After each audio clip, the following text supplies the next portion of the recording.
Obviously for the fans turning in, Doran is not showing up at the moment. I DM'd him. When I DM'd him, I double checked to make sure I sent him the right time for the show and everything, and I called him on WhatsApp. He's not picking up on WhatsApp. Like, this guy is just Mia right now. So I actually think an emergency might have happened, because in all my time doing shows with Doran, he has never missed a show. And when he has missed a show, he has let me know before, like, he's missed a show. So I'm actually a little bit worried, like, where he is. So yeah, like, we're doing the show with veteran instead, even though it says Doran. You guys know it's veteran. It's a true emergency now. It's a true emergency. Oh, yeah. So I will be acting as Budget Doran, and Veteran will be acting as Budget Loco, and the show will go on as normal.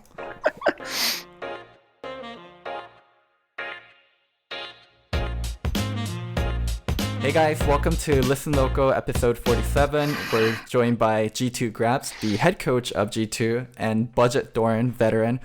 Doran is just missing today. I have no idea why Doran is missing, but the show must go on, so here we are with the show.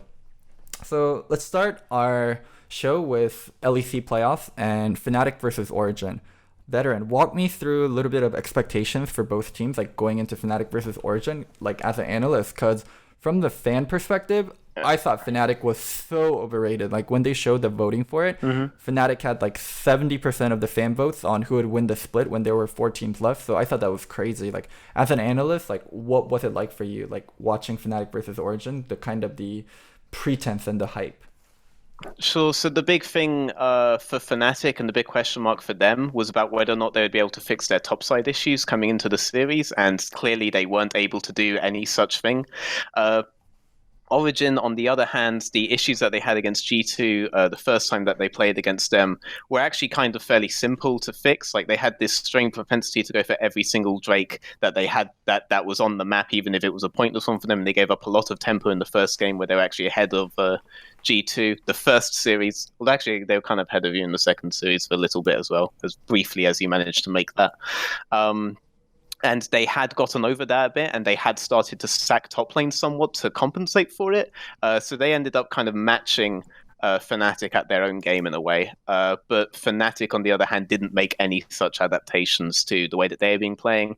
I had predicted Fnatic to make it to the finals. The reason I did that was because Fnatic had been making pretty big improvements week for week, and I was basically betting on that trend kind of going on. But obviously, this is kind of where the buck stopped. They weren't able to do so, and Origin was able to make it to the finals, where they then lost another 3 games to G2. But there you go. GrabbZ, what do you think of the semifinals? Like, what's it called? 3rd or 4th place match? Yeah, semifinals.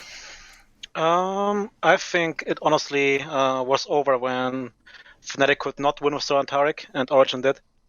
That's like, huge mental edge, yes. Like, no, but like, if you're red side and you have to lose Silas open to ban Sona, then you have a big issue. And also, Fnatic did not seem prepared with or against it. So those are 2 easy free losses. Then they won by getting Reckless Vayne ahead. 4th ban, they ban Vayne, and then there's nothing left of Fnatic to do. Like, the champion pools do not allow such kind of adaptation during a best of 5. Because champion pools are an issue for Fnatic since a long time. At least as long as you can prepare against those champions, right? So yeah, I also was kind of surprised. We kind of thought Fnatic would be better. Honestly, both teams didn't look too hot. Like, Fnatic against Splice didn't look too hot, and Origin against us not either. So we thought Fnatic would be better, but yeah, Solar and Tarek just broke the back basically.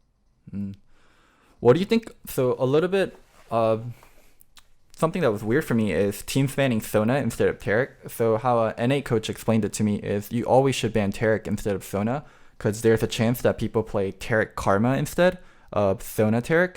Is that a thing? Why do teams in Europe ban Sona, but teams in NA ban Tarek? Because that was an explanation for NA coaches, why they ban Tarek. Honestly, we think both are useless without the other. I don't see Solar and Tarek working the same way. You like the CC of the Crescendo, and also the permanent shielding and buffing of the actual ID as well, with the Q buff you get. So sure, you can play Karma and Tarek, but I think the benefit is way lower. So I would not see why you should pick that kind of combination. Veteran, your thoughts? Okay, one thing for the audience, I normally rewatch the games before I do shows like this, and obviously I was grabbed on last minute, so I was actually really interested in hearing GrabbZ take on this as well, because I also noticed this was a pretty big difference between the regions, the Sona Tarek thing. I was wondering, when it came to like the funnel strategy that you ended up doing, was that a specific Sonotype thing? Because Yankos actually, there's an interview on Reddit right now that came out a few hours ago where he said that the primary goal of it was to basically throw them off for the rest of the series. Was that because you actually rotated Zaira Khan before Sonotype was on our screens? So were you going to go funnel no matter what, or was this a specific thing versus Sonotype where you could just collapse really easily and force the game through? So we thought about funnel even after nerfs in last summer, and we thought it's playable, but there's no benefit of playing it. Like, you just make somebody weaker and somebody stronger. So there's actually no point of doing that. And now, against Sonatarek specifically, who can't push bot no matter what, or so fucking weak, it was pretty easy to just funnel, because there's no pressure on bot and we can play to top side. So we would not have picked funnel no matter what. There was some discussion in our team because we blind pick Sarah Khan, which like they could just pick Galio and something else, right? But we had the confirmation of the last day and the first game that Sonatarek will be a high priority because we just beat them with it, right? So we were like, if you pick Sarah Khan, they cannot not pick Sonatarek here. Which was kind of Monka ass in draft, because if they do pick Kalista Guy or something, we're like, yeah, guys, let's go next game. But they didn't, so we could play funnel there. Let's go back a little bit into the Fnatic origin theories. Why is Fnatic like the only team that's playing Kayle in Europe right now? And why are teams willing to ban Kayle versus Fnatic, but no other team even plays this pick? They are not the only team who plays Kayle.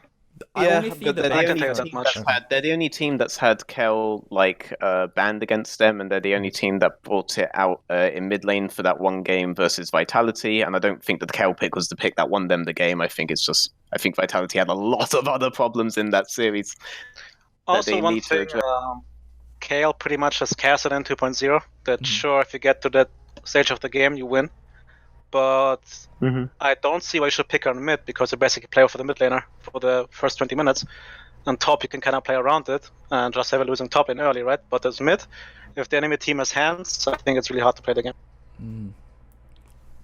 So yeah, I mean, I would agree with that, though I think that playing Kayle in the long lane top side, currently we've seen that a few times in the Masters, and it seems pretty prone to jungler. So it seems to be quite a dependent pick there, and I figured that was the reasoning that they put them in. Once they saw how Mowgli was playing the game versus Vitality, they kind of realized that they didn't necessarily have to play off mid like they would versus other teams. I mean, you would not just... Okay, no mind, sorry. I thought my PC is turning off, but no. You don't just blind care, right? That means if you have a strong early jungler and mid priority somehow, then you can pick her pretty much, because you can protect the dives. But yeah, if you blind one to Kayle, then you're prone to getting dove all the time. Yeah, that's true. Is there a reason why OG is so not willing to play versus Kayle when they're playing versus Fnatic? Because I feel like they're a team that could easily handle Kayle, especially when it's mid lane. I think it's pretty important to note that towards the end of the season, the scrim partners get rarer. So scrim bias is huge. So that means if you in one scrim block got stomped by a champ 3 times, and you only have so much scrims against LEC teams, because at some point you have to scrim the EU Masters teams, you tend to just value that higher and say, okay, let's not waste time here, just ban it. Especially because the Nemesis played a lot in solo queue. And they don't have to worry about those things anymore. Okay. So while I don't agree with it, I can see where they're coming from. All right. The other thing I kind of want to touch on is what do you guys think of Bwipo overall in this series and kind of leading up to the season? Because a lot of people had Bwipo as either the second best or the best top laner in Europe after last year's World performance, and then this year I feel like Bwipo really got shown up without caps, and its playstyle seemed one-dimensional. Even in the series, like the constant going back to Aatrox and the constant playing forward for no reason. Like, I cannot understand Bwipo as a player and why he hasn't shown development and depth in it. So I'm kind of curious to see what you guys think of him. I mean, okay, so there are two things when it comes to Fnatic's top side. So the Bwipo kind of Monster Inting running it down thing is more of a recent development, but something that they have been doing is that they were sacrificing Whippo a lot in the first few weeks, and he seemed fine with going like 0-0-0, going down 40 CS because they would literally pull him down on really bad TP timings, all this good jazz. And then recently they started putting him on champions where it's not you will 100% be useful if you are permanently down in CS, like the tanks, the Scions, the Yorick, which if you hit Trinity Force, you're basically a 1v2, 1v3 champion at a point back in the later stages of the regular season. Now he had to start playing stuff like Gangplank, like Aatrox, like actual carries where I think he felt like he needed to do something to get ahead so he could continue to be useful. But Fnatic's playstyle didn't particularly change with regards to top lane, even though their top lane champ pool changed. So I think that's the reason why he felt this sort of urgency that caused him to take really unnecessary risks in lane. In his head, it probably was necessary because now the types of champions that he's playing are fundamentally different from the ones they're sacrificing on before.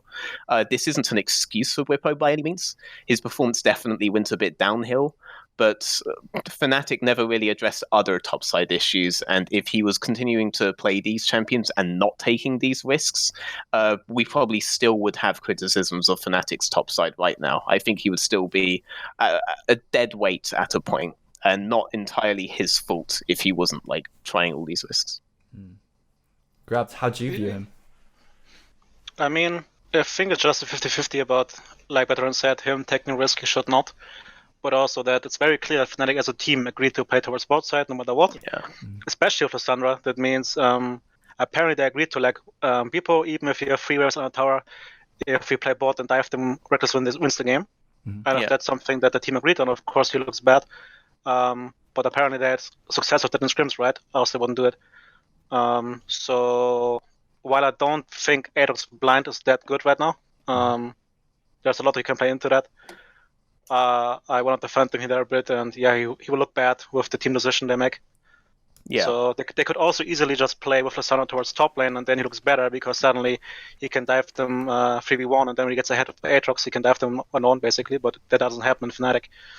So yeah. I mean, I can't blame them for getting set in their ways in this regard because it did bring them back from a 1-5 deficit. Like, it was an insane deficit that they came back on with this strategy, and they made it all the way to top 3 with it. Like, this was still working out versus Splice. Like, I can kind of see why they look stuck in their ways, but you must be able to watch it from, like, I wouldn't necessarily say an outside perspective, from like a broader perspective within the team, and see that, this isn't going to last forever, Because you mentioned Splice, I just want to say, no surprise. I have a mage player on bot lane who can play mages, and if I see Splice picking a mage bot of Tahm Kench and then pick a Shen top, I lose my mind.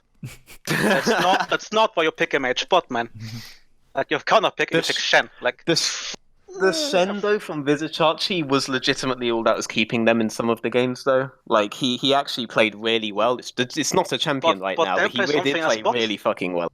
Then play something as bot. Like, I don't mind Shen itself. I mind the mage bot with Shen. Yes, but don't play mage bots with it. Yeah. I mean, I don't understand why they went for that. Actually, Loco had complaints specifically about Kobe going for these kind of mages bots for that series, and I think that they are very valid. But yeah, the composition didn't quite make sense. I was at least impressed that in one game, I think it was versus SK Gaming, Splice were actually able to pull off a 1-3-1 for once in their lives. And I wish that they had tried more compositions like this, because this is the kind of development that the team really needed to make. But, it was too little too late for them, and it was also too little too late from Fnatic, but Fnatic kind of leapfrogged from, 10th place all the way to top 3, so it's a bit more forgivable on their part, in my opinion. Let's go back to the game, and, the game 1 of Fnatic versus OG. So Fnatic pulls out Thonotaric, and OG replaces Varus Blitz. And they actually managed to win with Varus Blitz. I thought it was I didn't think it was the greatest counter in the world, and I thought it was more so Taric Thona playing it terribly. Like, giving up First Blood and Taric consistently getting pulled in lane. Is Blitz Varus an actual counter to Taric Thona? Is that why OG were able to pull out the win? I mean, if you land hooks in the first 5 minutes, you can win. If you don't, you get Giga out scared really fast. So yeah, if you want to take that gamble and you play towards bot with jungler, I can definitely see you killing Son Taric 2-3 times. But if you don't, then it's gonna be really rough. later on. I mean, you can for sure argue that at some point Blitz might hook Sona 30 minutes into the game, but then maybe she has Barrier, Seraphs, and W, and you can't kill her in time and you lose anyways.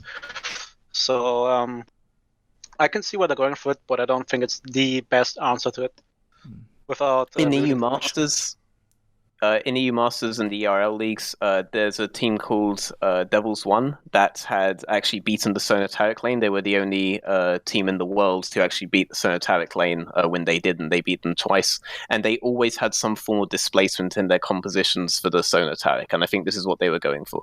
So the things that you kind of want to go with against this lane is stuff like Ashe, stuff like Varus, stuff that has pretty good lockdown, and then you go for stuff like Gragas, stuff like Zac in the jungle, stuff like this to separate out the Sona Taric. The Sona's pretty giga useless if you get her by herself and lock her down, and that's how you win. So you go for these kind of lane kingdom lanes. People have also brought out Draven and stuff, is what I've heard. These are the kinds of things that you want to go for if you play against it. I actually think... Also, go ahead. The champs you mentioned, like Gragas and Zac, are also really good at re-engaging, which is also fast against Sona Taric. Because, of course, if you fight in the timing where they have Taric ult and Crescendo, then you lose. But if you can't bait them out and then re-engage afterwards, there's not much they can do. So I actually think both, like what you guys are talking about, like Blitz and all that, is a terrible way to play versus Sona Taric, because I think the strength of Sona Taric is in the lane itself. They're very immovable. They have so much healing between the two. They have so much defensive summoners, and also they can earn gold without really CSing, so they're fine like letting some of the CS go and just poking, so it's a really hard lane. I mean, that's how it works, but I don't think that's the strength. Like, I think the strength of Sona Taric is on the 2 item spikes that Sona Taric has, and then if you play 4-1 with that, get mid priority, you can peel off of neutral objectives obscenely easily while having insane threat on said neutral objective itself. Like, it's really difficult to contest any of these on the 2 item Sona Taric spike. That's the point in the game where it becomes an unstoppable force, is the 2 item spike. Once they have fully stacked tier and they have Lich Bane, that's it. Then it's the really level 11 spikes and the 2 item spikes. But in lane itself, like trying to beat the Sona Taric in lane is such a dumb way to approach it. I feel like the various Blitzcrank or the various variations that people play. I really liked what G2 did in let's leave Sona Taric alone and let's affect the other lanes. Like, this is a lane that's hard to really beat in the lane itself, and by having Pyke roam and by funneling mid, like, you're fucking with the other lanes, and I think that's a way better approach. I would disagree with you though in saying that it's hard to move away from bot. Like, especially pre-first recall, pre-6, it's not hard to kill Sona Taric, honestly. Yeah. They're really bad lane early game, especially if you have Blitzcrank, and either they push and you kill them, or they don't push, you bounce the wave and then you kill them. The only issue is that if you don't kill them 4 or 5 times, you get outscaled on 2 items really fast, because Sona gets items really fast. That's the big issue. So unless you dive them 5 times with your jungler around because it's a weak, and then you get 3 towers pre-50 minutes, it's going to be rough, with Blitzcrank. But I would not say they're hard to lane against. Yeah, I agree. Like, they've tried to delay this 2 item spike by as long as they can in all of these games, and then make it so setting up a nice fort when it's basically untenable for them later on. That seems to be the strategy to do, and these seem to be the chance by which you do it with. So also one thing that was really weird for game 1 before moving on is Fnatic's topside with Sona Taric. It was Kindred, Aatrox, Sion. I feel like when you play Sona Taric, you need damage and carry threats from other lanes, and Aatrox Kindred isn't enough of a damage or carry threat for me, and Sion definitely doesn't fit in. What do you guys think of the comp overall? I'll let him take this one first. I need to refresh my memory. Yeah, I'm checking on just how to pick and ban. See, I only knew about it like 5 minutes ago, or whenever we started. I knew about it 20 seconds beforehand. I think the Kindred pick especially is just trying to get too cute in a draft, like being, you can't kill us ever, but we can't also really go on you. Which I then tried to fix with the Sion pick. But if you just pick Jarvan there, who's also good into Katos, you just engage on them when you're Sona Taric have 2 items, and there's no way you lose, basically. So because Jarvan was open until second phase, right? The Aatrox pick itself, I think, is fine as long as you have engaged, because he does deal damage, especially to backline. And they showed Katos that beforehand. I mean, Blitz is kind of tanky, sure, but AD is still missing. So I have a big issue with the Kindred pick, especially because Kindred is weak in the early game, and you kind of need to protect Sona Taric as well. So you want kind of have a jungler early game who can hold his own and protect you from dives. So yeah, that's my big issue there, the Kindred. Veteran, well, what's your thoughts I mean, on I'll agree with him on that. I don't really have much to add, to be honest, to what he just said. I just thought it was atrocious. I thought like people found out the blueprint for Sonateric, like make sure you have carries on top side of the map, be it Yasuo, be it Hecarim, like something that is like extremely strong that's dealing a lot of damage. And the fact that they went with Sion mid with Kindred and Aatrox felt like Fnatic really didn't understand Sonateric and why they I mean, were the going balance in. threat you have with this composition is absolutely fucking phenomenal, to be honest. Like, the re-engages stuff that's already being mentioned, but the Baron threat is fucking ridiculous if you throw Kindred in with this. Like, you absolutely have to answer this if you're Origin, and you haven't destroyed Sonateric before you get to this point. Wait, are you talking Baron threat with it? Yes, Sonateric has really, really strong Baron threat. You really have to answer this. Once they hit 2 items, it's absolutely ridiculous.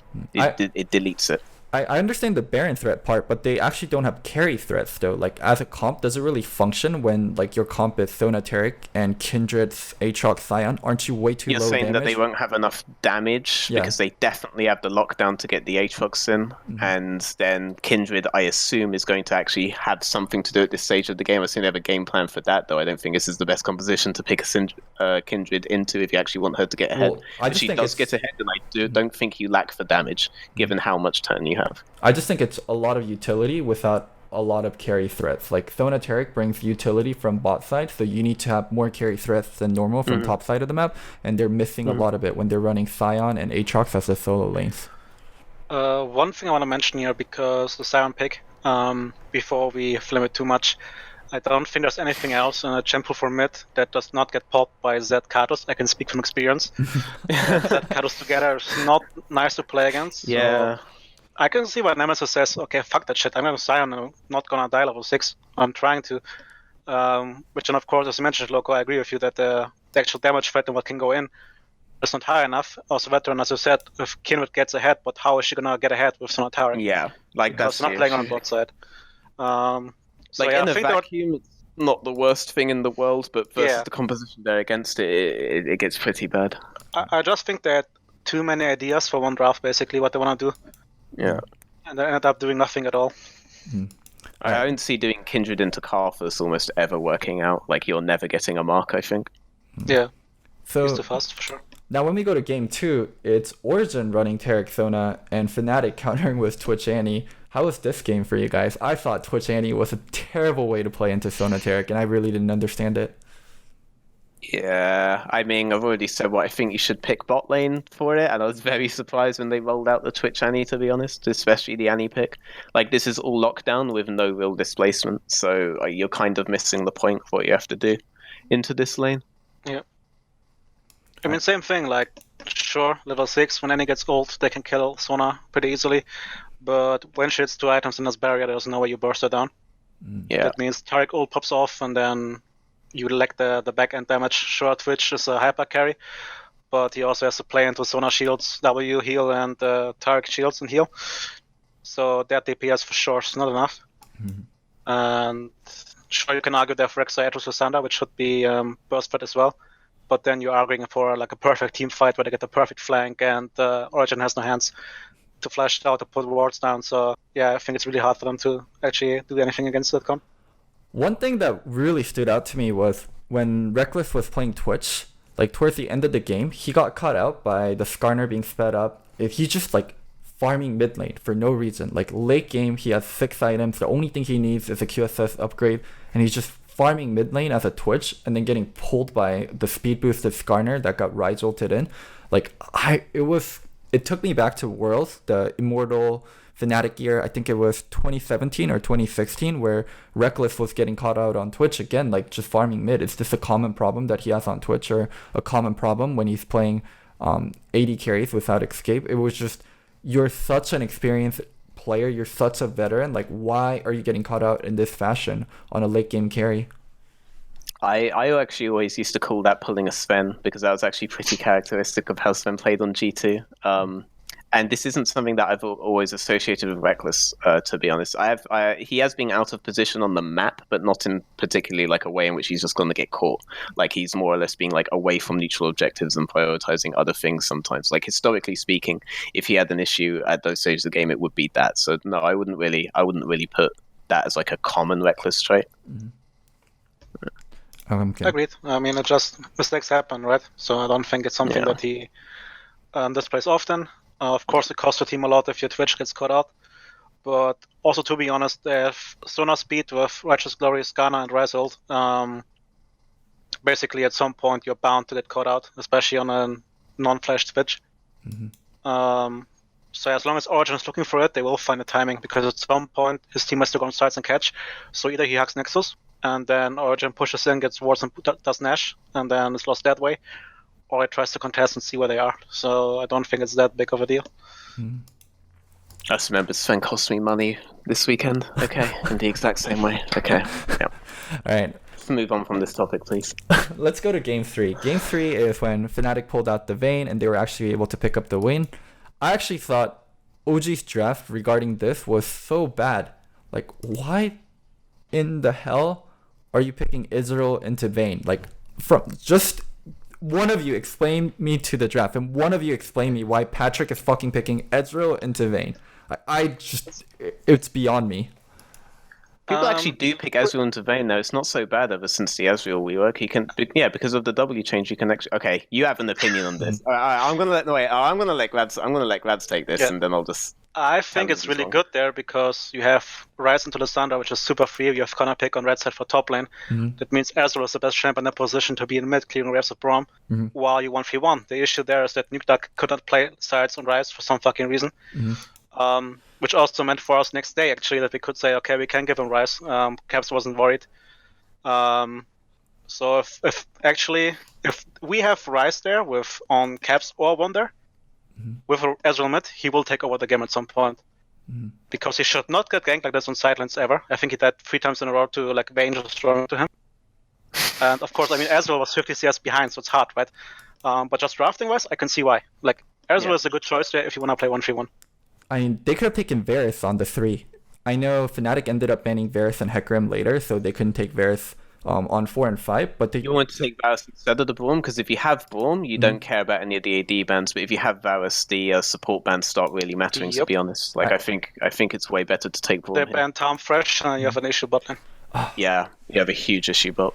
I wouldn't do that. I would take Braum. Braum is like an early rotation staple right now for a reason, because it does mean that you can afford to go through seconds of AD if you're not prioritizing stuff like Kai'Sa. So in the case where they have to take Braum early, they could even take Ashe. I just felt like they could have taken so many things that are better than an Ezreal into a Vayne, because Ashe is fine in a 1-3-1 later. Ezreal just gives Vayne a free farm lane, and that itself felt really weird to me. I think you're much more vulnerable once the 1-3-1 setup actually starts happening to the Rek'Sai, to the Lysandra, to the Pyke, to all this dive than you would be with the Ezreal, and you're not looking for somebody to output as much damage as you want to start really prioritizing the Ashe. And at this point, Ezreal doesn't really lack for damage, even with like the late game nurse that they recently tried to pull to him. So I still agree with the Ezreal pick, and he's not that bad in lane anymore versus Vayne. Ever since the W changes, like you actually have pretty decent trade options versus her. You're not winning the lane by any means, but you're seeing a lot more Ezreals into Vayne now because of this reason. I mean, you win a Gunblade, right? Because you just pushed away, and she can't do much against that one. So with Ezreal also, you have like a window of 5 minutes basically where you have botlane priority. You can play around that one. You can dive the Vayne as well. So yeah, I don't think the Ezreal pick was the deal there, like the big deal. Okay. And I still disagree, but we'll move on to the game after. So... I mean, NA doesn't play 1-3-1, so of course you wouldn't know.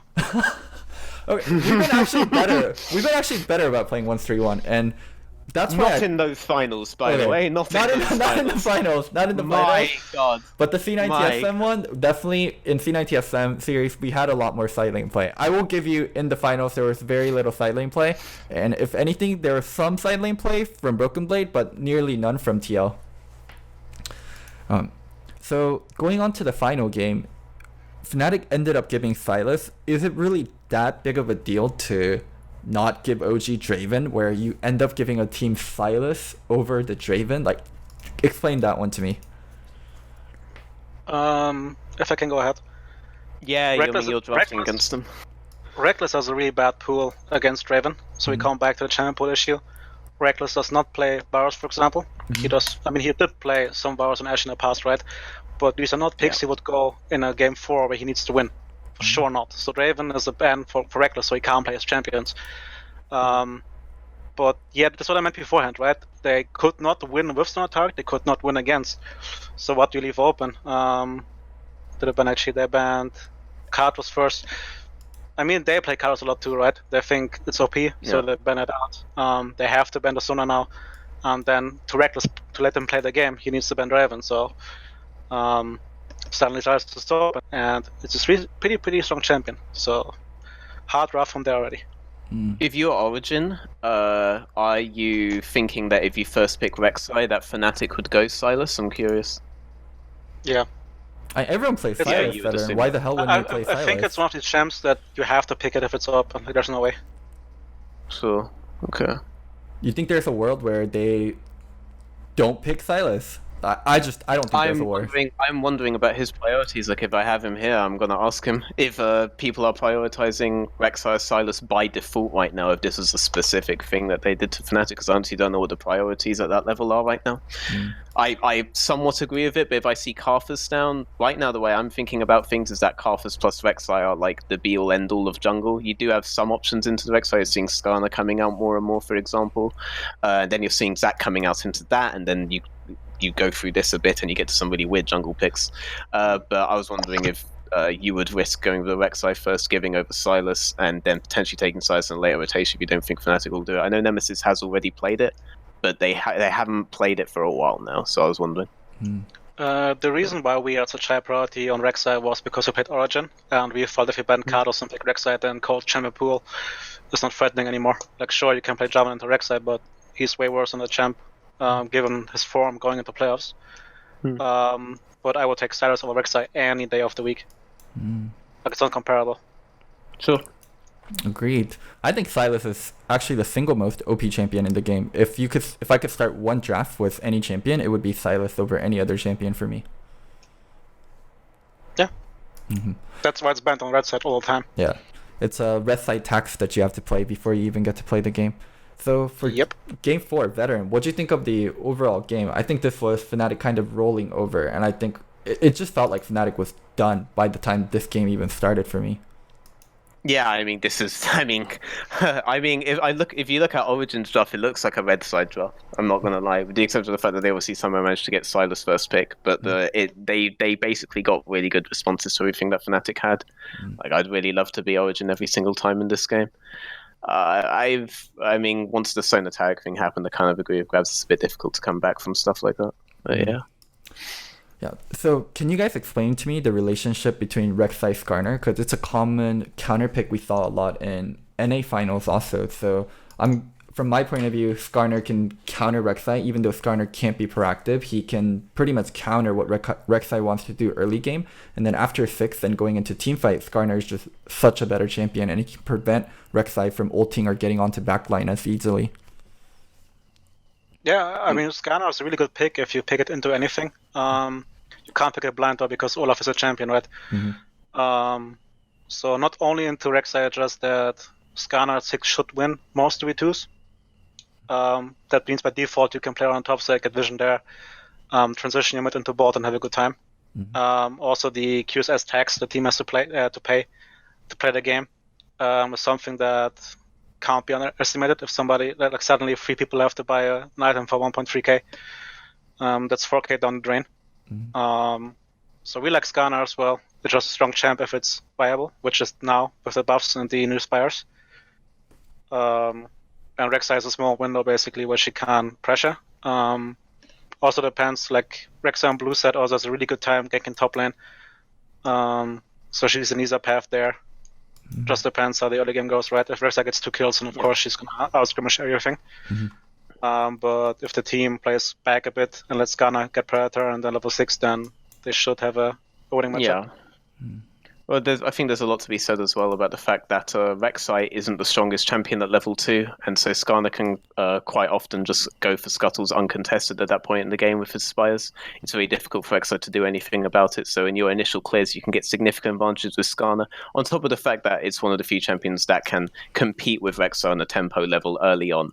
And you would think this would make it incredibly broken if it was for the fact that you do have champions like Olaf, like Grab said. So there are responses you can do to a Skarner. Zac is another one that I've seen. It doesn't try to beat it on the tempo level early on, but it does do a pretty decent amount in late game skirmishes and team fights. So it's actually, and it can be a pretty substantial threat in lane anyway, and we've seen in other compositions. So these are the kind of responses to see to Skarner. But if you see a Rek'Sai and you're looking for a really strong tempo jungler that can abuse Rek'Sai at the exact points where she's weak, Skarner's like your obvious answer. Dude, Fnatic looked so fucking bad throughout the whole series for me. I thought Fnatic coming in was so overrated, and it actually gave me joy to watch them get smashed like this, because Fnatic fans are as bad as TSM fans, but at least I like the TSM fans because I used to be on TSM, so there's some kind of familiarity there. But the obnoxiousness of Fnatic fans, like saying Fnatic will actually fucking win EU, like when they have been so one-dimensional and when they have so little to show and they had a spurt at the end, was so ridiculous to me. And this series gave me so much joy watching Fnatic actually get crushed. Okay, well, you just made a lot of enemies, I think. To be honest, though, like after watching these series and seeing how topside played out for both teams, I really wanted G2 to win. Because I figured if we send any other team, the Chinese would completely roll over us with the way that they are playing the game right now. The MSI patch, actually, I'm not quite sure how that's going to quite impact the way that the game is played, but if you were to put any team versus the top teams in China right now, it would have to be G2 or we would definitely lose.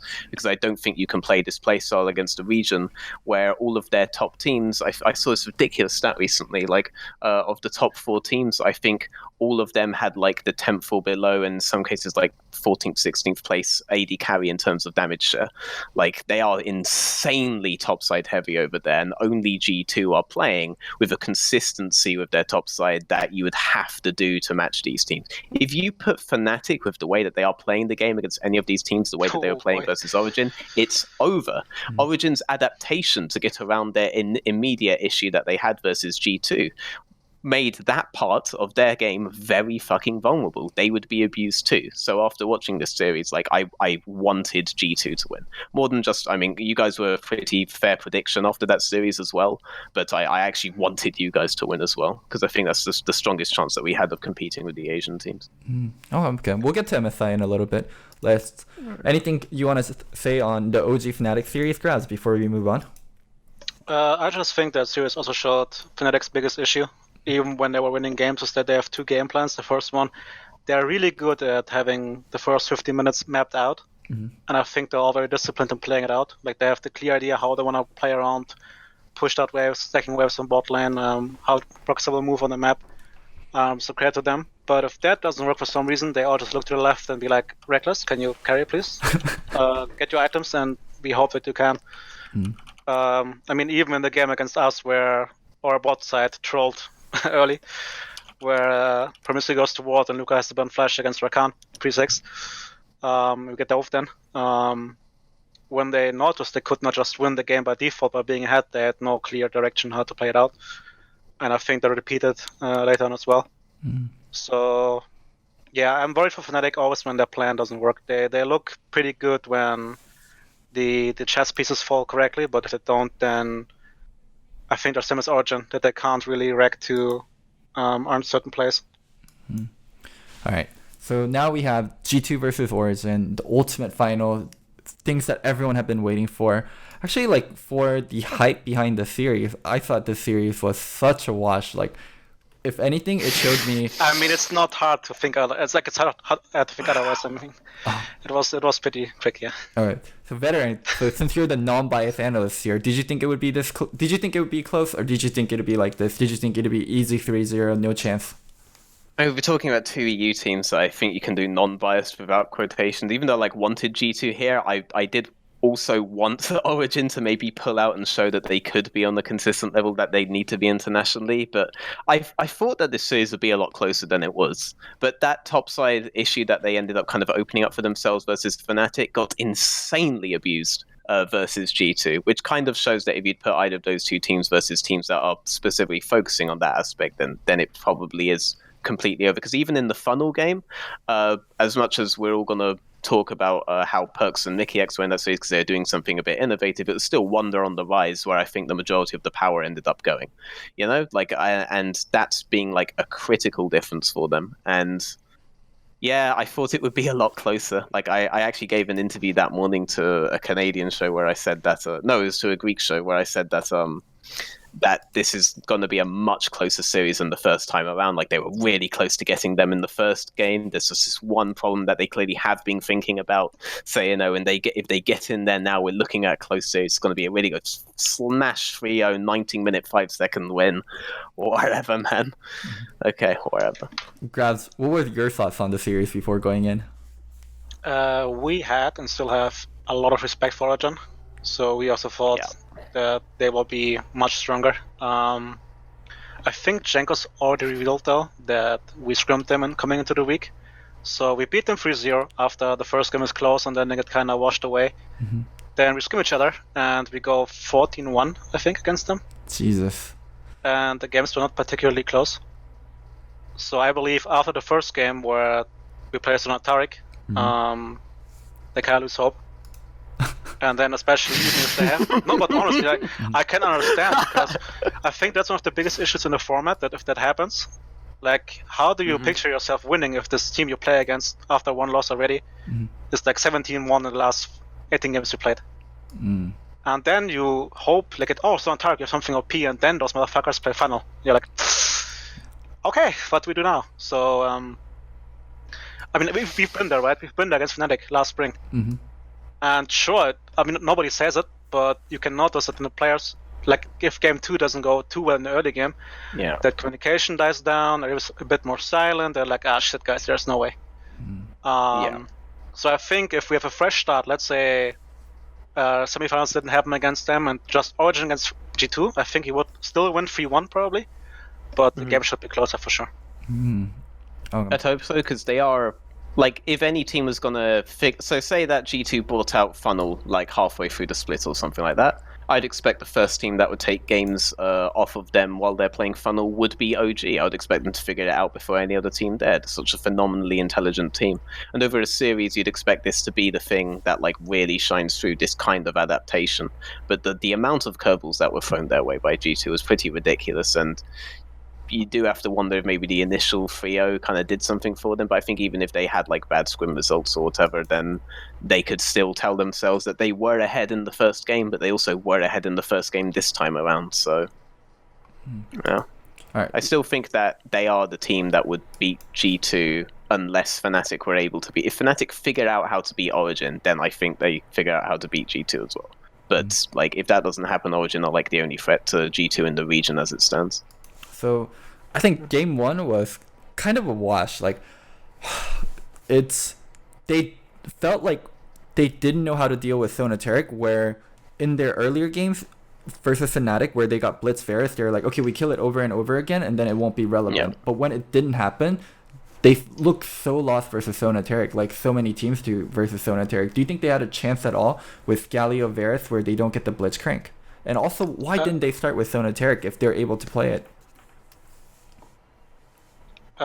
I mean, probably just the comfort thing. They like the Gaio comp.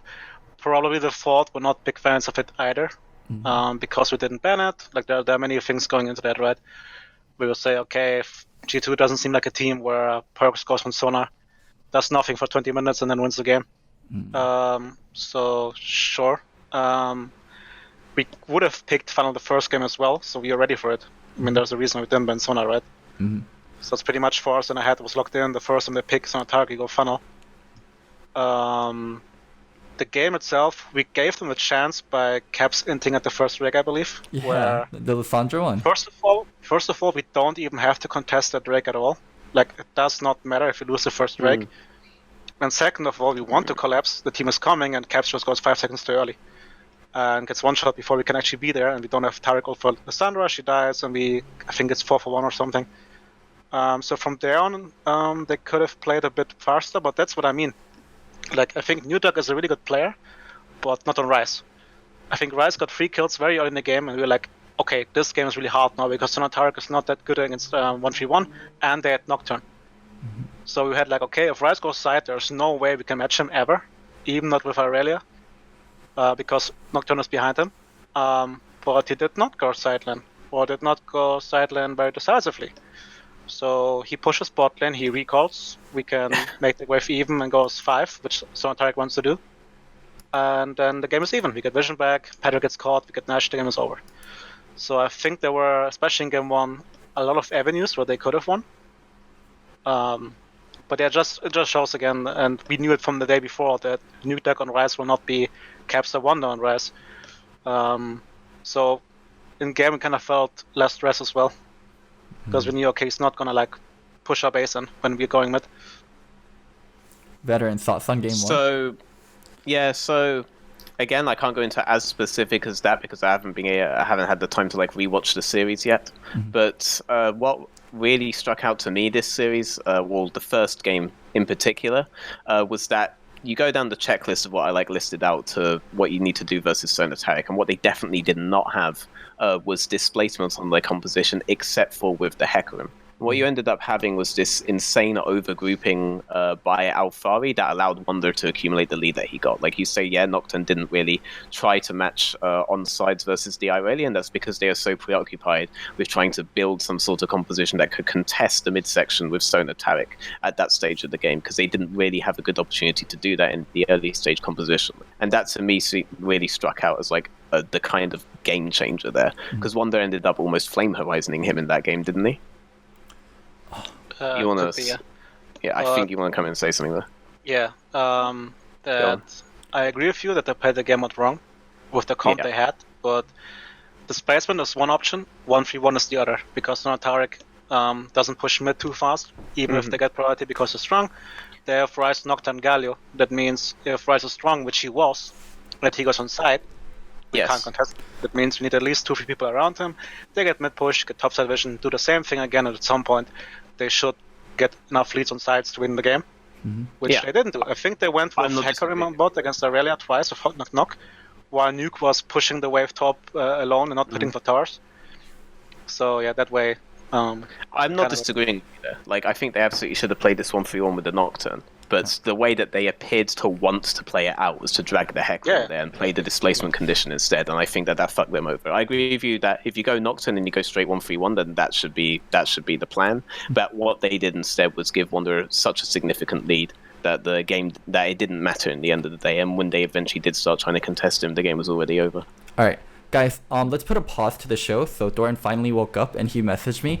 Veteran, thank you so much for being here. I'll put up the waiting screen and then we'll get Doran in. Thank God. Okay, if you want a much better and more in-depth analysis, we have Elitist United coming out later in the week. Thanks, guys. Alright, thanks for being here, Veteran. Alright, guys, we're gonna fix this. I'll be right back. Okay, so I want to get it clear because everyone in the chat is saying, Loco, you told Doran 1 hour earlier than yesterday, and that's why Doran is late. I messaged Doran the correct time over and over. Like, I double checked on Twitter before like I said anything. I messaged Doran the correct time. I've been late twice, so I'm not gonna like roast Doran over it, but this time it wasn't my fault, guys. Don't fucking blame me. He says that, right? You notice the way he did that, GrabbZ. He said he's been late twice. No, what he means is he's just not even, literally not even showed up for a show twice. Like, the show has never happened. Like, that's not late. The show never happened. Like, I'm late. I arrived later and we're now doing the show. You see the difference there? Loco has a problem with facts. They're very slippery things to him, you know. They're like eels. He's got one for a minute. Oh, bloody hell, it's out his hands in the water again. It's gone or whatever, you know. You know the worst thing about me not showing up that one day was because it was that day where me and Doran had like a genuine argument. We actually argued. it was the day where I forgot who was the guest. Oh, it was like when Solo was a guest. Like me and Doran legit started arguing on the show. Like we were legit like arguing with each other on the show, and Doran's like, "Fuck you, I'm gonna quit the show." And then the next episode, I forgot to show up. So I was like, "Holy fucking shit!" No, I was loving that. As soon as you didn't show up, what's great is as soon as you didn't show up, listen, I was very forgiving. I just said it's no problem, that's all right. And then in the back of my mind, just thought, well, that's us even forever since I actually fucking show up to the shows, don't I? So.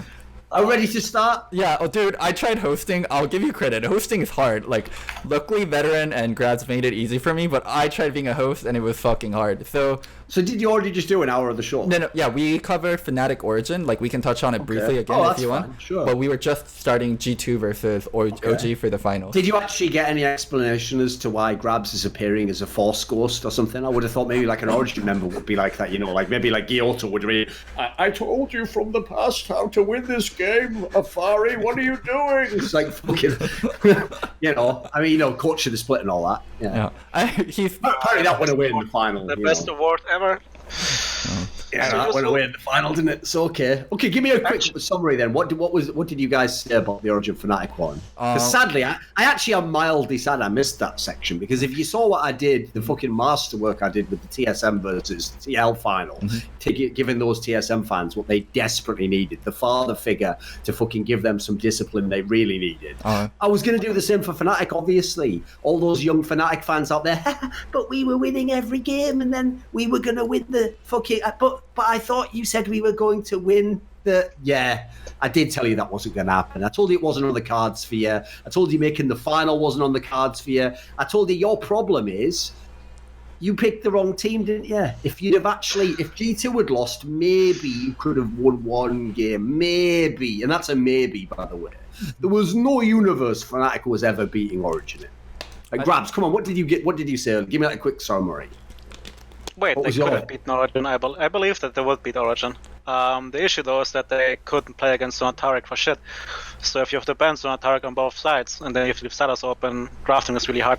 Now, that just makes no sense what you've just said, because here's the first thing I know all about Fnatic, right, is they have one of the best top laners in the entire world.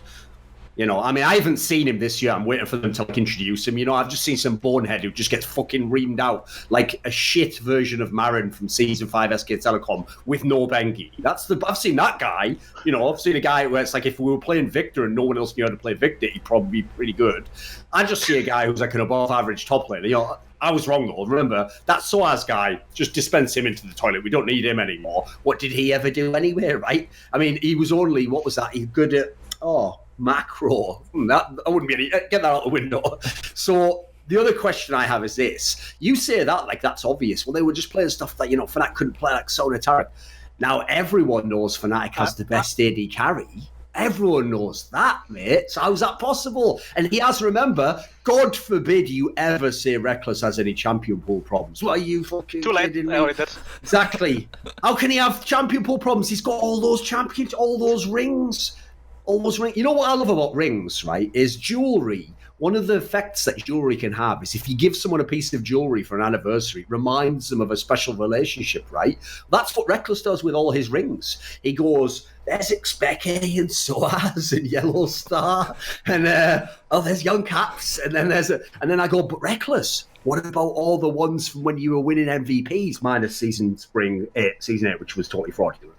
And he goes, the MVPs, yeah, those are the Baron years. No rings for those ones. And I go, well, that's weird, Reckless. When you're the best player, no rings. When you're not, all the rings. What does that say about your career? And he goes, I don't know how to play whatever champion I would be required to win this game. So I give up. I lose. And then I say, right, well, have a think about. Anyway, whatever. What was your analysis of that then? Why did their bot lane not respond? Because I was a bit underwhelmed by that. What I said basically is that Fnatic, even when they were winning, had basically two win options. They had, first of all, they're really good at mapping out the early game, getting ahead. Yeah. Secondly, if that doesn't work, they look to the left and hope the Reckless gets to 6 items and someone wins a team fight.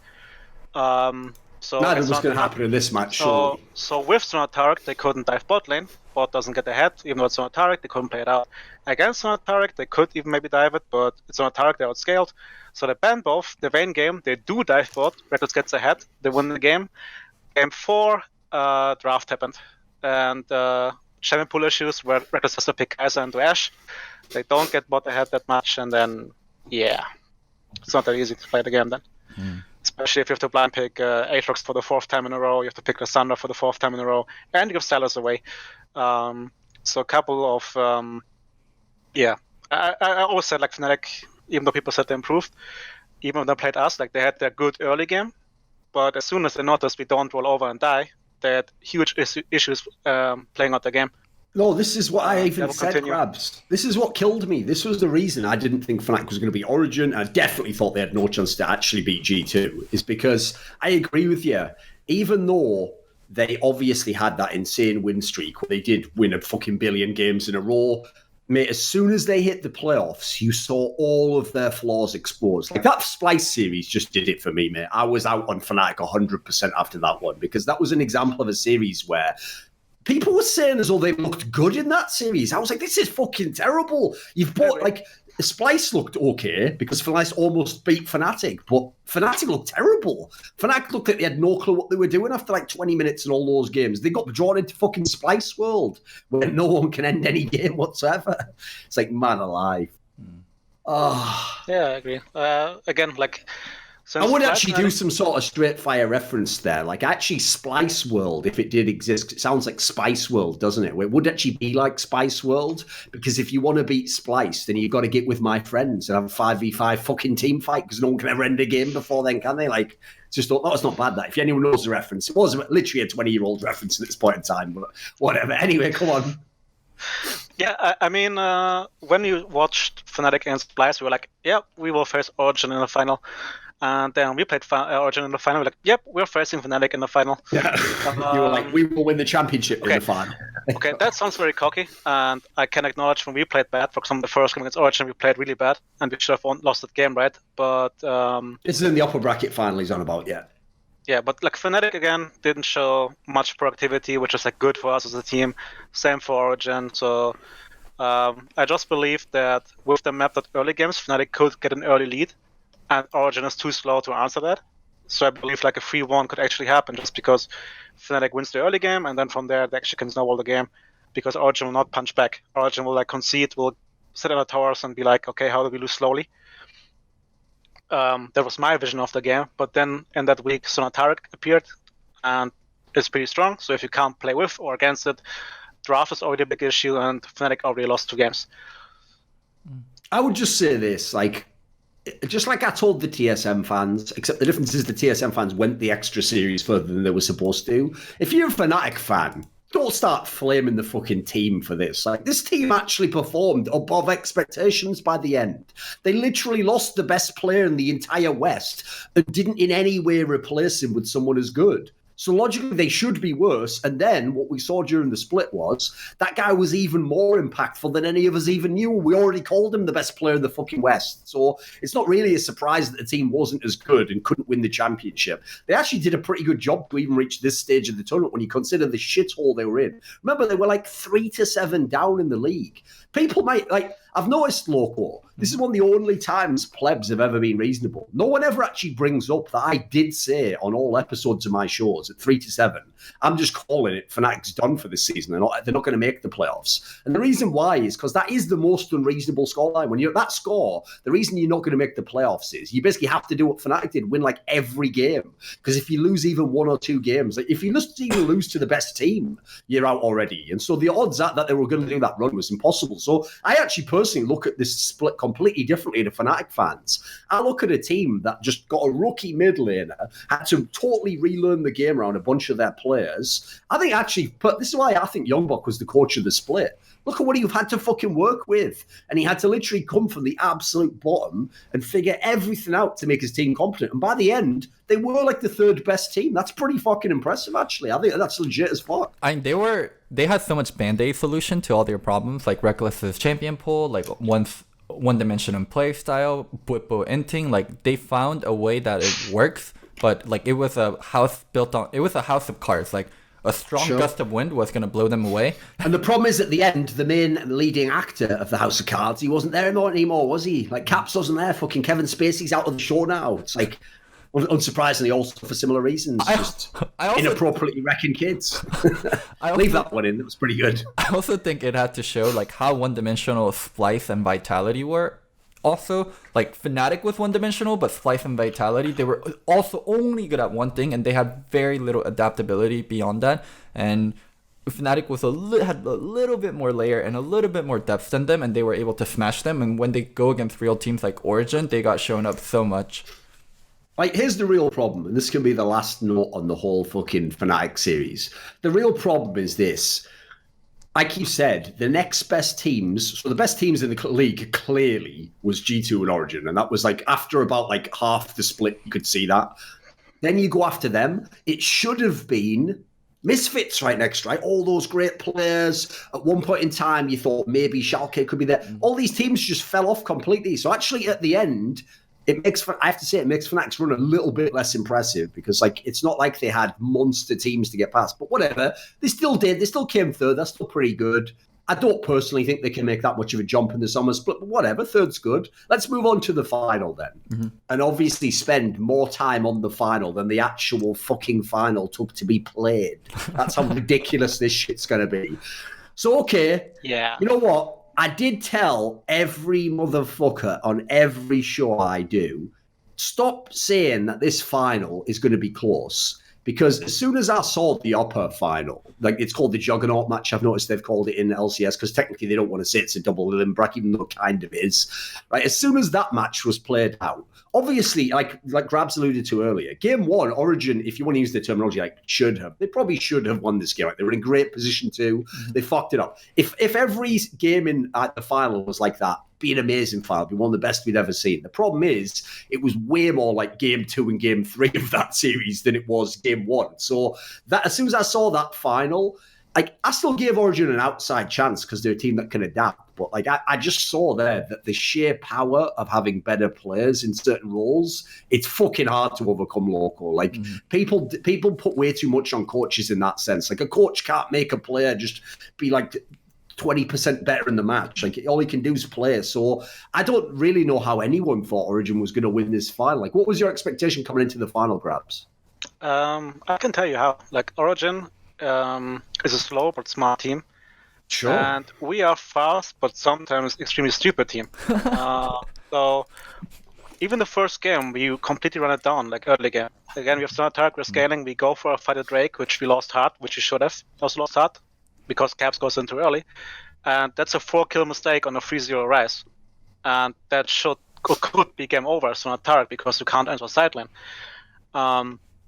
So I definitely could have seen us losing some, like, if we don't play to our standards, because actually this is a good time to just bring up the whole LS point with KT and Janelle, whatever. Oh my god. Come on, Let's go. Let's straight try into that. that. I'm just going to do it quickly, okay? Because even though I didn't hear his argument, I can kind of see where he's coming from, because what I just said, like the Drake mistake, for example, against a good team, they will punish us there, because we are right now not good at playing at early objectives, how we retake them, and that's a huge issue against Korea, who does it a lot.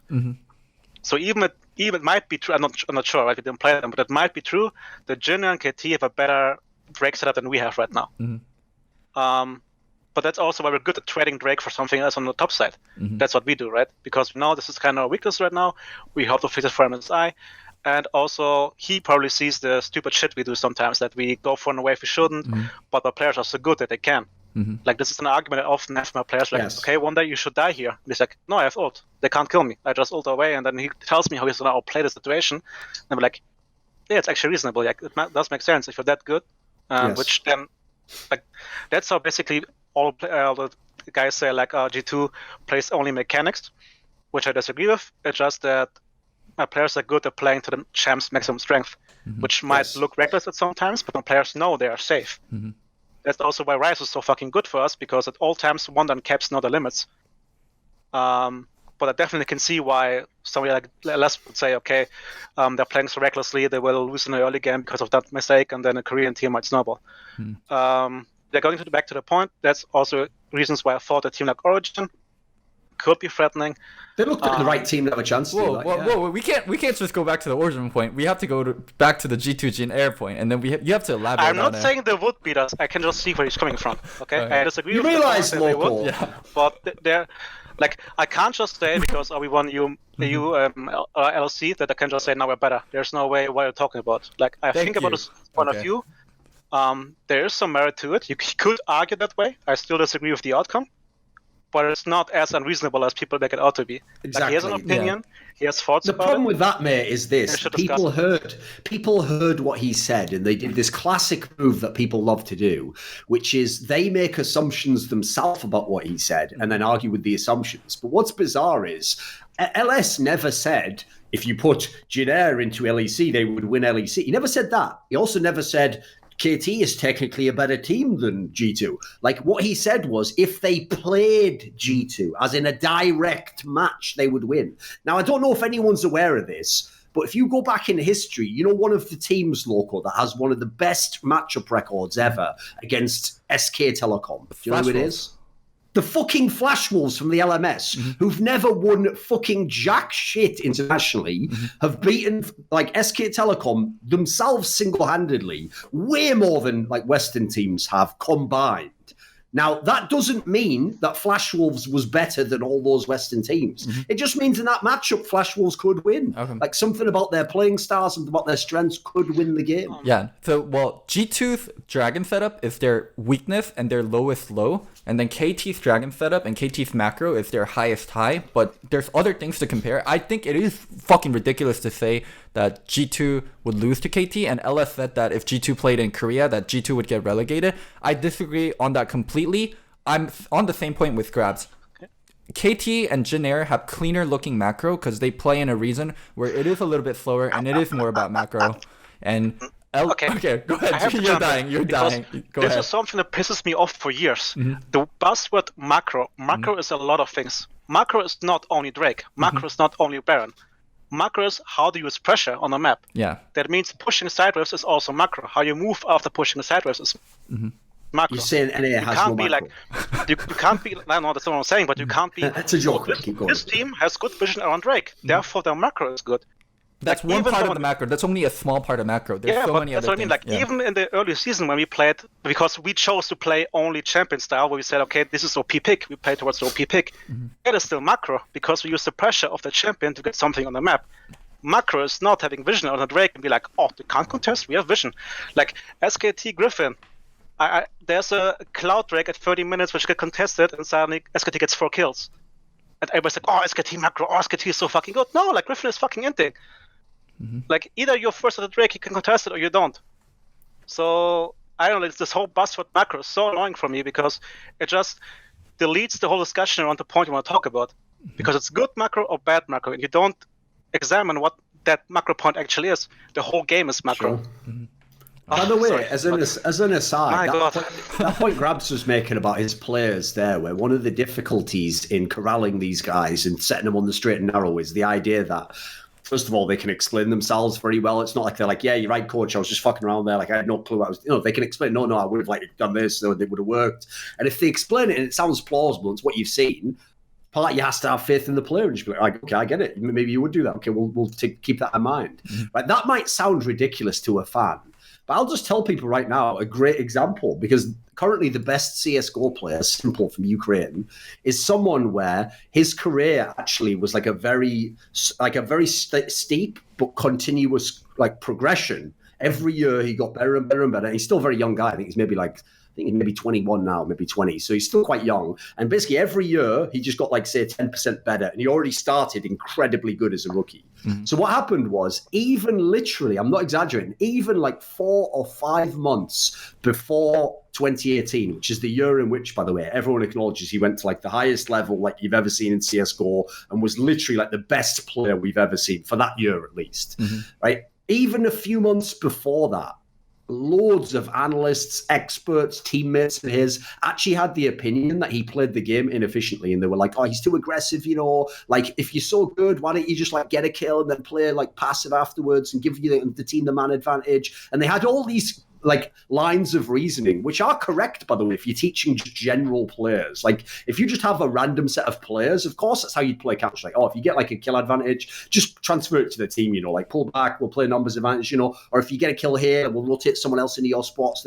No, but the whole point is, this guy, because he had like a level of genius about him, he didn't listen to what everyone said, and he just kept playing his style. And what he did was he went through the other side and mastered his style. So that this is what's insane, Loco. His style as a CSGO player, he didn't reduce any of the aggression, but he now has the stats of like the least deaths, like the most passive player, while having the most kills, like the most aggressive player. Who is so he? like that's simple. I've already said it. Oh, okay. Like the fucking best player in the world in CSGO. Now the point I'm making, it's pretty insane because the thing that's mad about what he's done is only he could basically do it. But when players are at an insanely high level, like some of the G2 players are, you kind of do have to trust them on some of that stuff. Like, yes, as a team concept, you have to tell them that you can't do X, Y, and Z. But if you don't trust some of those aspects, they can't do the genius moves that you would never think of. You know, no one could plan some of the shit they can do, right?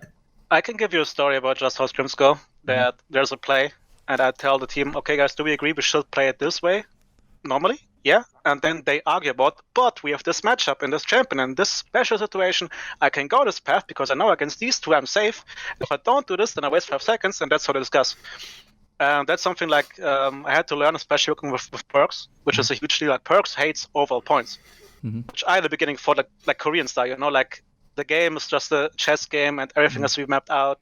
And while you're doing this, but Perks is like, he goes really micro in every situation. Like he looks at the map and says, I should have taken this path because the game state allows me to. And I can't take this fight because the game state my champion allows me to. So it looks reckless, but at the same time, the players talk about the shit so often that they play the game so often that they really can't judge these small moments. Like when Wonder takes a 1v2 or something, he knows he can't die. Even though the viewers are like, oh my god, the outplay, but he just knows. Like he has Rise. He knows these two champs in combination can't kill me because I played this shit like so often to my maximum in scrims. And like what Florian just said, like, sure, a guy like LS will look at the game and say, okay, you should maximize how the game is played. That means just pressurable objectives. Whereas we as a team say, how should our champions be played to the max? And that's what we did in the beginning of the season and still do. And both is completely valid. But of course, if he's that viewpoint, he will be like, G2 doesn't know how to play the map. They don't play on Drake early game. They should lose against relegation teams. Where I'm pretty sure that even if they get a lead, 2k lead or something, Wanda captures something to play with a champ that they are not used to. We get a tower that we shouldn't get, in their opinion. We come back in the game, we smash them. Like I'm pretty sure that's what's going to happen, even if they get ahead. I can tell you, by the way, if you've ever been around competitors, every really great set of team, like players, etc., has a fucking line of people, like some mad Soviet bread line of people, just with the same sob story. And it goes like this, like, oh, I was so close to beating them. It's so unfair. They got lucky. And then this one guy got this kill he shouldn't have gotten. And then they did this move that should never have worked. And then, you know, I did the right move, but it just failed. It's like, I always tell people, yeah, just get a line and join that queue, because that's what you're saying is you played great players. Like when you play great players, they also play the game and the meta game, and then they just do shit that's impossible. That's why they're great players, you idiot. Like if they weren't, they'd just be normal players, wouldn't they? Like that's what makes them great. They can do things no one knows. That shouldn't happen, you know. But life isn't a computer simulation, except if it is literally is a computer simulation. But aside from that, my model of it is that it isn't a computer simulation in this sense. So it's got real stuff. So I don't know. GrabbZ will come onto my stream and then we'll talk about coaching all the time. And nice humble brag. Yeah. I'll always talk about how I never want to coach a team like G2. It sounds like a fucking. And then he goes, "Yeah, don't worry about that. It'll never happen for you." Won't happen. But G2 is so unique as a team in a sense. They have so many top tier players, and they break the rules all the time, and they do things that aren't possible all the time, and they do things like beyond what is just like coaching. Like, I cannot tell you how to functionally play a funnel comp with a Morgana and a Pike bottom, and that was the best answer that they came up with to Sonateric, and it was fucking amazing. But that's not something I know how to coach. That's not something I really know how to facilitate, and it's just allowing the players to be themselves while still holding them in check. Like, it is not easy to coach a star player, and it's impossibly hard to coach a team with multiple star players. GrabbZ, I've got a question for you, because this is a relevant question, but no one asks stuff like this, mate, because everyone's a mad pussy. So, like, the big problem you have is you are literally, not literally just because you're in G2, but in metaphorically as well, you are in the young box spot, mate, where the problem is you can win the championship, but obviously there's going to be people who are going, yeah, but whatever he had, and then they're going to list off all the players, you know, he had this player, this player, this player, and people like that, unfortunately, rarely get credit. Like, no one was saying GrabbZ should win coach of the split, you know, people, they had all the other names that sounded sexier. Oh, it's Gio because his team's new, or it has to be Young Buck because he took Fnatic back. And so, like, the storyline's always set up that way. So what do you think of that? Anything you ever think about that bothers you or anything? I mean, that's just what comes with the job, right, at G2. Like, I knew from the beginning that's how it's going to be. So therefore, I don't really mind. And as long as I win titles, I don't give a shit. Like, they can have the coach to split, and I don't care. I mean, I'm not going to sit here and say I'm the one who teaches G2 macro, right? That's not happening. Like, even when I came there, players like Perks already played 2 Worlds, and of course they will know certain things I don't, especially what I mentioned with how he moves on the map. Mm-hmm. It's something, and Rocket I never had before. Like, I never talked about stuff because it goes in too deep. So of course there's certain stuff that I can't help with. But at that point in time, when you're star players, what you're going to do as a coach is that you make sure there's an open relationship and open discussion. That means every opinion of any player is valid in the beginning. And like, I think I do a good job at removing emotional bias towards an opinion. Mm-hmm. That means, for example, we try out something and we win the game, and the players are like, see, my idea worked. And I can tell them, no, you won because suddenly Caps won this mid lane really hard, and we got the lead we shouldn't get. So that's my job in G2, basically, to make sure that we go to the right direction. I tell them what we need to improve on. We discuss as a team, and we agree to something. I just make sure that we stick to what we agreed on. So, of course, as in G2, your communication skills are way more important than to talk about macro, but I'm even sure that I could go to any EU team and teach them how to play the game properly, in a way. Like, but that's not what's required of me. I'm not required to be there on the whiteboard and tell Perks, Caps, wonder how to play macro, because they fucking know. So that's just something that's a bit annoying, and that also goes back to coach split and coaches itself. It's impossible to judge from the outside what the coach requires to do on a certain team. Mm-hmm. It's just impossible. So sure, there's a coach who might be in an interview and talk about rotations, and you're like, oh, this guy has to be out macro, and then there's me, and you're like, here, mic check, will I take out where I talk, and then just show funny shit, and like, GrabbZ doesn't even draft, you know? Like, where I'm like, whatever, dude, like, just shut the fuck up and listen to the video. But again, every coach who's in the LCS or LC probably has a skill set which allows him to be there. If not, he gets weeded out after a year. That's also why the whole coach split award is bullshit. It's just for a popularity contest, and maybe I should get more friends in the coaching world and then suddenly get the award too. Indeed. But yeah, again, just going back to the topic, I knew it's going to happen, and as long as I win titles, I don't give a crap about it. No, that's a great mentality to have. Like, I always thought, by the way, if Young Buck ever got confronted by someone saying that angle, because, you know, people used to always claim, like, oh, you didn't even win, you just had Perks and Mithy, and Mithy knows to get... Like, I would have always just done if I were him. If someone said, like, what do you think your strength is? I'd just go championships, and they'd go, what do you mean? I just win championships. Like, you guys are good at macro, and I just win the championship, you know? Like, just to show how hypocritical and, like, short-sighted the whole coaching, like, viewpoint of the audience and even the narrative of the casters are. So we're talking about Young Buck, and I'm not meaning this as a flame towards him, right? Because again, I know from experience that coaching is different than from team to team. Mm-hmm. So last year, he wins 2 championships, gets coached split, like I think one time, but is regarded as a good coach, Worlds Finals, great fucking team, great coach. So now they lose Caps, one player, the whole team crumbles completely. Like, completely. Where you could argue, okay, then the team was not properly coached because Caps just carried them. Like, Caps he basically actually said this, GrabbZ, when he came on an episode of my show, Elitist United. He sort of implied, like, he didn't even have some things to work on with the team because they didn't need it when they had Caps. And then when Caps left, they had to sort of figure out, we've got to learn some of the stuff we never put the time in on. So, and then you say now he should be coached to split because Fnatic improved. I give it to him. But you can only take one of those two. Either he was a bad coach last year and they were lucky that Caps and he improved them this year, or he was actually a good coach last year anyways and then just shit the bed this year, right?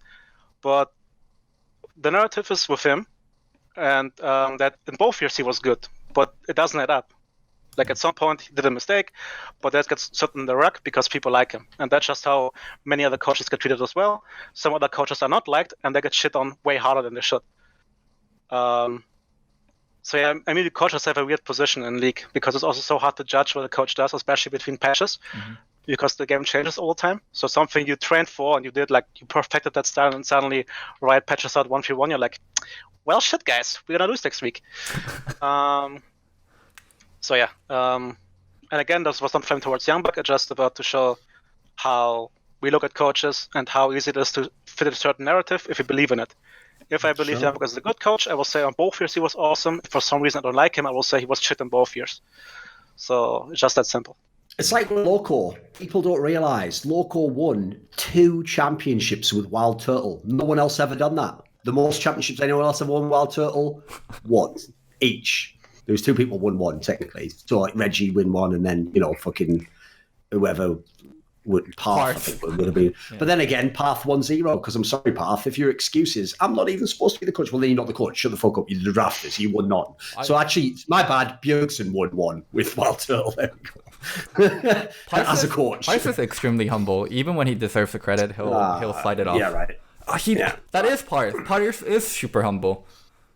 Yeah, it's really humble to just keep taking a job that you claim you yourself aren't qualified for. I'd say there's a level of arrogance in that. You see how different perspectives work there, Loco? It's weird, isn't it? So, you see one thing, I see another. Parth is just saying, good coaches apply to TSM. I will step back when I need to step back, and I don't want to take credit for it because he also knows he didn't do that much gameplay coaching, and what he did more so was keep the team together. And he also knew like Bjergsen and Doublelift would overhead him sometimes, and he wanted a coach that Bjergsen and Doublelift wouldn't overhead. So he's like in a sense saying like, I don't deserve this position. There's some people better and more suited than me. We don't have anyone right now. This position is open. Like I don't deserve credit. That's what he was saying. Read between the lines. No, I don't need to read between the lines and literally just say what you want him to have said that he never has said anywhere. So no, I don't think that is considered reading between the lines. I think that's just called you writing in your fucking diary about Path or something like, or just that dreamy Path, he's such a good guy. He said that he's not a good coach. I would never say that, of course. He's so humble. What he meant by not a good coach is that he just knows that I should still be at TSM, la, la, la. Anyway, none of that would have happened. So let's get back to these games. Yeah, let's get back to these games. Let's get back to these games. So I've got another question. Okay, what?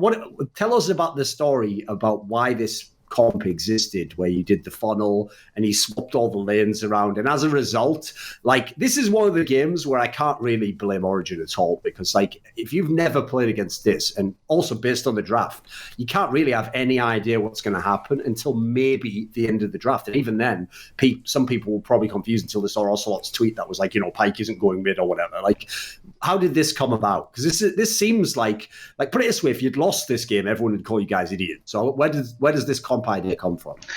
When I mentioned back then, like 5 minutes ago, and I said every idea is valid in the beginning, and we discuss it. It was literally, I come to the gaming house, Perks looks at me. We're playing Funnel against Tarek. I'm like, how do you come to the idea? I just woke up and I thought it could work. So we discussed it, we played it, and it worked out. So there's so much to it. Of course, like in hindsight, I can talk about, like sound smart and talk about the theory, which in hindsight is easy. But it's literally just that. Like Perks came to me, let's play Funnel into it, should work, and for sure. And I did. And the problem is even the theory, even if you explain that, yeah, like the thing is the execution is surely insane. Yeah, but the thing is, like, we already had 3 players who played Funnel a lot last year. Right. Mickey and Kevs learned really fast, so it's not like we had to invest a lot of time into it. Like, it legit was 2 days before we played Origin in the final. Like, before I leave to Rotterdam, I mean. Like, the Wednesday. So we knew, okay, we play it 2 times, and then everybody knows what to do. Like, the first game, we said, okay, this was shit, this was shit, this was shit, how do we move? Next game, it worked, so we knew, okay, we're ready for stage. Did you guys play versus Origin? Because Origin, when I listened to the mic check, they said, oh, they're doing funnel. They knew you guys were funnel. We played a variant of it, yeah, not that exact funnel. So that's why Sarah Khan worked as a bait, because I didn't think they expected the Sarah Khan funnel. Maybe a different one. But yeah, if I can put Jenkins on support, I will do it all the time. Like, seeing him suffer is my life. So that's good for me. And then again, like, my players can play every position. it doesn't matter who goes where. Rakan is of course mechanically intensive, but also it's important to see when you can engage, and that's experience. So even though I believe over time Jank also could play Rakan too, which we did before, right? Sure. It was just better to put him there, and then we thought, okay, who can play support? And then Caps is like, yeah, I can play Pyke. And we're like, sure. Put Morgana there, clear waves, Pyke and roam. Like, for example, the first game we funneled Pyke over roamed. That was really bad, so we fixed that for next game in funnel and scrims. And where Mickey didn't know how to behave as Rakan in the funnel, but also fixed, so after 2 games of scrims, we knew, okay, we can play it on stage. And yeah, just seeing Janko's POV stream being miserable, playing Morgana, missing cannons, that's what I live for, man. So What do you think, Loco? I think it's crazy that they were able to do it within 2 days. And I guess my kind of question towards overall like attitude of G2. So I watched a lot of the G2 content before doing the show today to get a better feel of who G2 are as a team. You guys joke all the time. Like literally you guys are joking all the time, or at least from the content that I see you guys are joking all the time. And you guys were joking throughout the finals. Like you guys were talking about the trophy. You guys were talking about like, oh, don't jinx it, don't jinx it.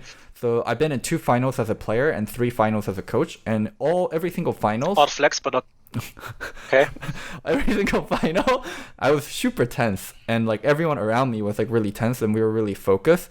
Not to say like I bet they were. They were all fucking playing with you. Anyway, keep going. But like it was. I cannot imagine like joking around. Like I can imagine saying one joke like this one's gonna be easy, guys. Like and then like everyone's like saying ha ha. 3-0. Haha, I predict 3-0 today. And then like saying jokes and then like being focused, but you guys are just loose the whole time. Like how do you maintain that kind of aura about things? And aren't you guys afraid? Like what happens if you actually lose 1 or 2 games and then you guys are like, oh shit, like because you guys are so loosey goosey all the time. Like what happens when you guys are on the back foot and you guys actually lose shit? Because this iteration of G2 roster have not lost meaningful games. Like you can tell me that you guys lost in the regular season, those aren't meaningful games. Like you guys have never been on like a shitty situation where like you're 1 game away from getting knocked out. Aren't you afraid like all this like loosey goosey attitude will fuck you guys when it's like super important when you play versus better opponents? The one thing I can just say is the important part is it's not forced. That's just how the players are. Going back to work, like one of my biggest mistakes in the beginning of the coach was that I had my idea of how attitude should be in a team, and I tried to brute force that instead of looking at my players how they are as a person. So for example, there I had players like Betsy who were very sensitive, and I brute forced my authority on him, and then it didn't work out because we didn't agree on anything. So the first things we did as a team was to come together and talk about, okay, who are we actually on a game day? Like, what do we want to do? And all 5 of them are just fucking trolls. So letting them have fun on stage is the most important part. That's also why I'm fine with them like shitting on me on Twitter all the time, because that's just part of the team atmosphere. I do the same in private when I'm with them, right? So I think the worst thing I can do is to force them to be quiet. Especially because what you don't listen or what you don't hear is that usually and when the referee says, okay, 1 minute to lobby, all 5 calm down, and we go back to, okay, what we ban, and then there's quiet, like there's silence. So it's not like we go into draft like, yeah, let's pick whatever, I don't care, you know? Like, there's still structure beforehand. We just let loose. Of course, I can't tell you how it's going to be when we lose, because it didn't happen in a meaningful way. Of course, there might be that somebody tilts, and then we argue, and then somebody's like, why are you joking? What is this bullshit? But I honestly don't believe it, because again, all 5, actually, something on a tangent, which is really important on this team, which I didn't had ever before, is that there's huge respect from every player towards each other. That's also why this atmosphere of every idea is valid in the beginning works, because there's always these unspoken issues people have with each other. We're like, okay, this is my top laner, but he's not that good, and show up to carry him. This legit does not happen at all in G2, because everybody believes the other 4 guys are really insane. Which also makes it easier to have this good atmosphere even in the loss, because you're like automatically looking at yourself first, because you respect the other 4 so much, right? So in that regard, it's kind of easy to keep the atmosphere up, because it fits the players itself, the attitude, and it fits the respect they have towards each other. You know, another aspect, Loco, like people didn't even think about this till after the final, but it makes it even more insane. All the different ways they showed in the final how they won, running in like record time in the third game. And that was all with Mickey X literally playing something like 2 scrims per day because of his wrist. Like they couldn't even practice properly. That's even more bonkers. Tell us something about that. Like, what's the situation there? Like, does he still just watch the games he doesn't play in or something? Like, how do you keep him within the team if he can't play? Again, like they're all friends, so outside of the games, they still do something together. They watch like Game of Thrones together, Vikings, whatever. He's part of the team discussion between games. And yeah, as you said, he plays 2 games a day. That was the rule going to playoffs. He said after the final, it hurt again more than usual. So probably what's going to happen is we had the week break now. He's not going to play in the first week of Korean boot camp. He's not going to play at all. Then we see from there. I can say that right now, like we're not going to risk his health for MSI because we want him to be good at Worlds. That's the important part. So if he feels any discomfort, then Promiscuous is going to play. That's how it's going to be. So it's not fully healed, which of course sounds worrying, but we're on it, and I hope it's get better. But yeah, Mickey is just, again, like that good that he can be the best support in the LEC with 2 games a day, right? And not even that all the time. Like sometimes he's like, nah, it hurts too much. And even the games he plays sometimes are 20 minutes stomps where he doesn't do much as well. So that's also why you notice that nobody in G2 panicked about or slumped, because we know what's going on. Like we knew it from the beginning. Like we had Mondays off because we said, okay, we have 4 players who have experience of heading a deep Worlds run. And I can tell you, going before IG, I kind of knew that like there was just a different atmosphere of like they really wanted to, but like reviews were sluggish and like everybody's like just tired. Because also we had the play-in run, right? I think we played more games at Worlds than you did in 2 splits of LCS. I think we played like 30-something games, 28, I think. Sure. Because they had the play as well, you know, sure. Yeah. See that, Loco? He was telling an anecdote there about the time he faced the number 1 team in the world in the quarterfinals of Worlds. His story ended with his team winning, though. Like the thing. Okay, you were just one always like, because I see it in the chat. The only reason we didn't beat IG is because we're not good enough, not because we were tired. Like that's not the excuse. Game 3 we could have won, we entered it. Game 1 I entered it with the Jace because we kind of knew he could play it. Players said it's fine. I could have said no. We banned it out. And game 2 we last second switched positions so that Jace is again against Aatrox. So again, like we did not lose at any point because we're like, oh shit, we're tired. Like IG had the same situation. IG also had a long season, right? Like that's bullshit. Both teams were hungry. Both did all they could. IG was better on that day, so they deservedly won 3-0. Just to make that clear. Thing is, though, if you're going to have a player with those problems, you actually do have like the ideal playing style to not make him have to play as much as everyone else. It's pretty good. If he was on Splice, this guy'd be in hospital already. Like he'd have had to retire or something, you know. Like he'd just have no wrist left. It'd just be like hanging on by a thread or something. Like, he's on the right team. Let's just snowball the fuck out of this game and win this game in 18 minutes. Like, cheers, guys. Thanks. That helps. I mean, we're doing a Scrim's conscious effort of trying to play more scaling. Because again, like if Riot decides to ban out OP champions, then we have to play scaling. So it's not like we're just playing again Jace top, Ryze mid, and win games in 50 minutes. So yeah. Yeah, speaking on that, there's a narrative where G2 is just very raw, like they're not very smart, they're very just based on talent. I actually disagree with that a lot. I'm sure you'll disagree with that because it's your team. As you talked about in game 1, when you guys are losing, that's when you guys play your best macro. That's when you guys are at your best in terms of not giving up leads that you guys need to, and just slowing down and make sure like you aren't taking dumbass fights and you guys are actually like scaling and actually playing smart. When you guys are winning, that's where I feel like you guys make the most mistake and do the dumbest things. But when you guys are losing, you guys are really good about that. And also the other macro thing that G2 does really well is playing the map wide as possible. You guys always pressure multiple sides of the map, and you guys are the best split pusher team to look at in the West by far. So I think there is like this huge narrative about G2 is just talent based. It's just Caps and Wonder and Perks carrying. But if you really look at the game, like especially when G2 is losing, I think you guys do a great job of losing the right way and taking the fight when it is the correct time to take it. I mean, GrabbZ, yeah, go on. people say League you can't carry alone anymore, in the same sentence that they say G2 is only carried by individual play. So again, like I said before, even if we choose to play the OP champions and play from early pressure, that still requires team play and macro. Macro is not waiting for 50 minutes and then winning at Drake. That's not macro.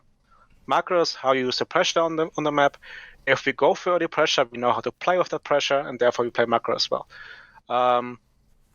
One of the most annoying parts of my coaching, or from me coaching, is that this attitude you mentioned about when we lose and win a game happens every single day in scrims.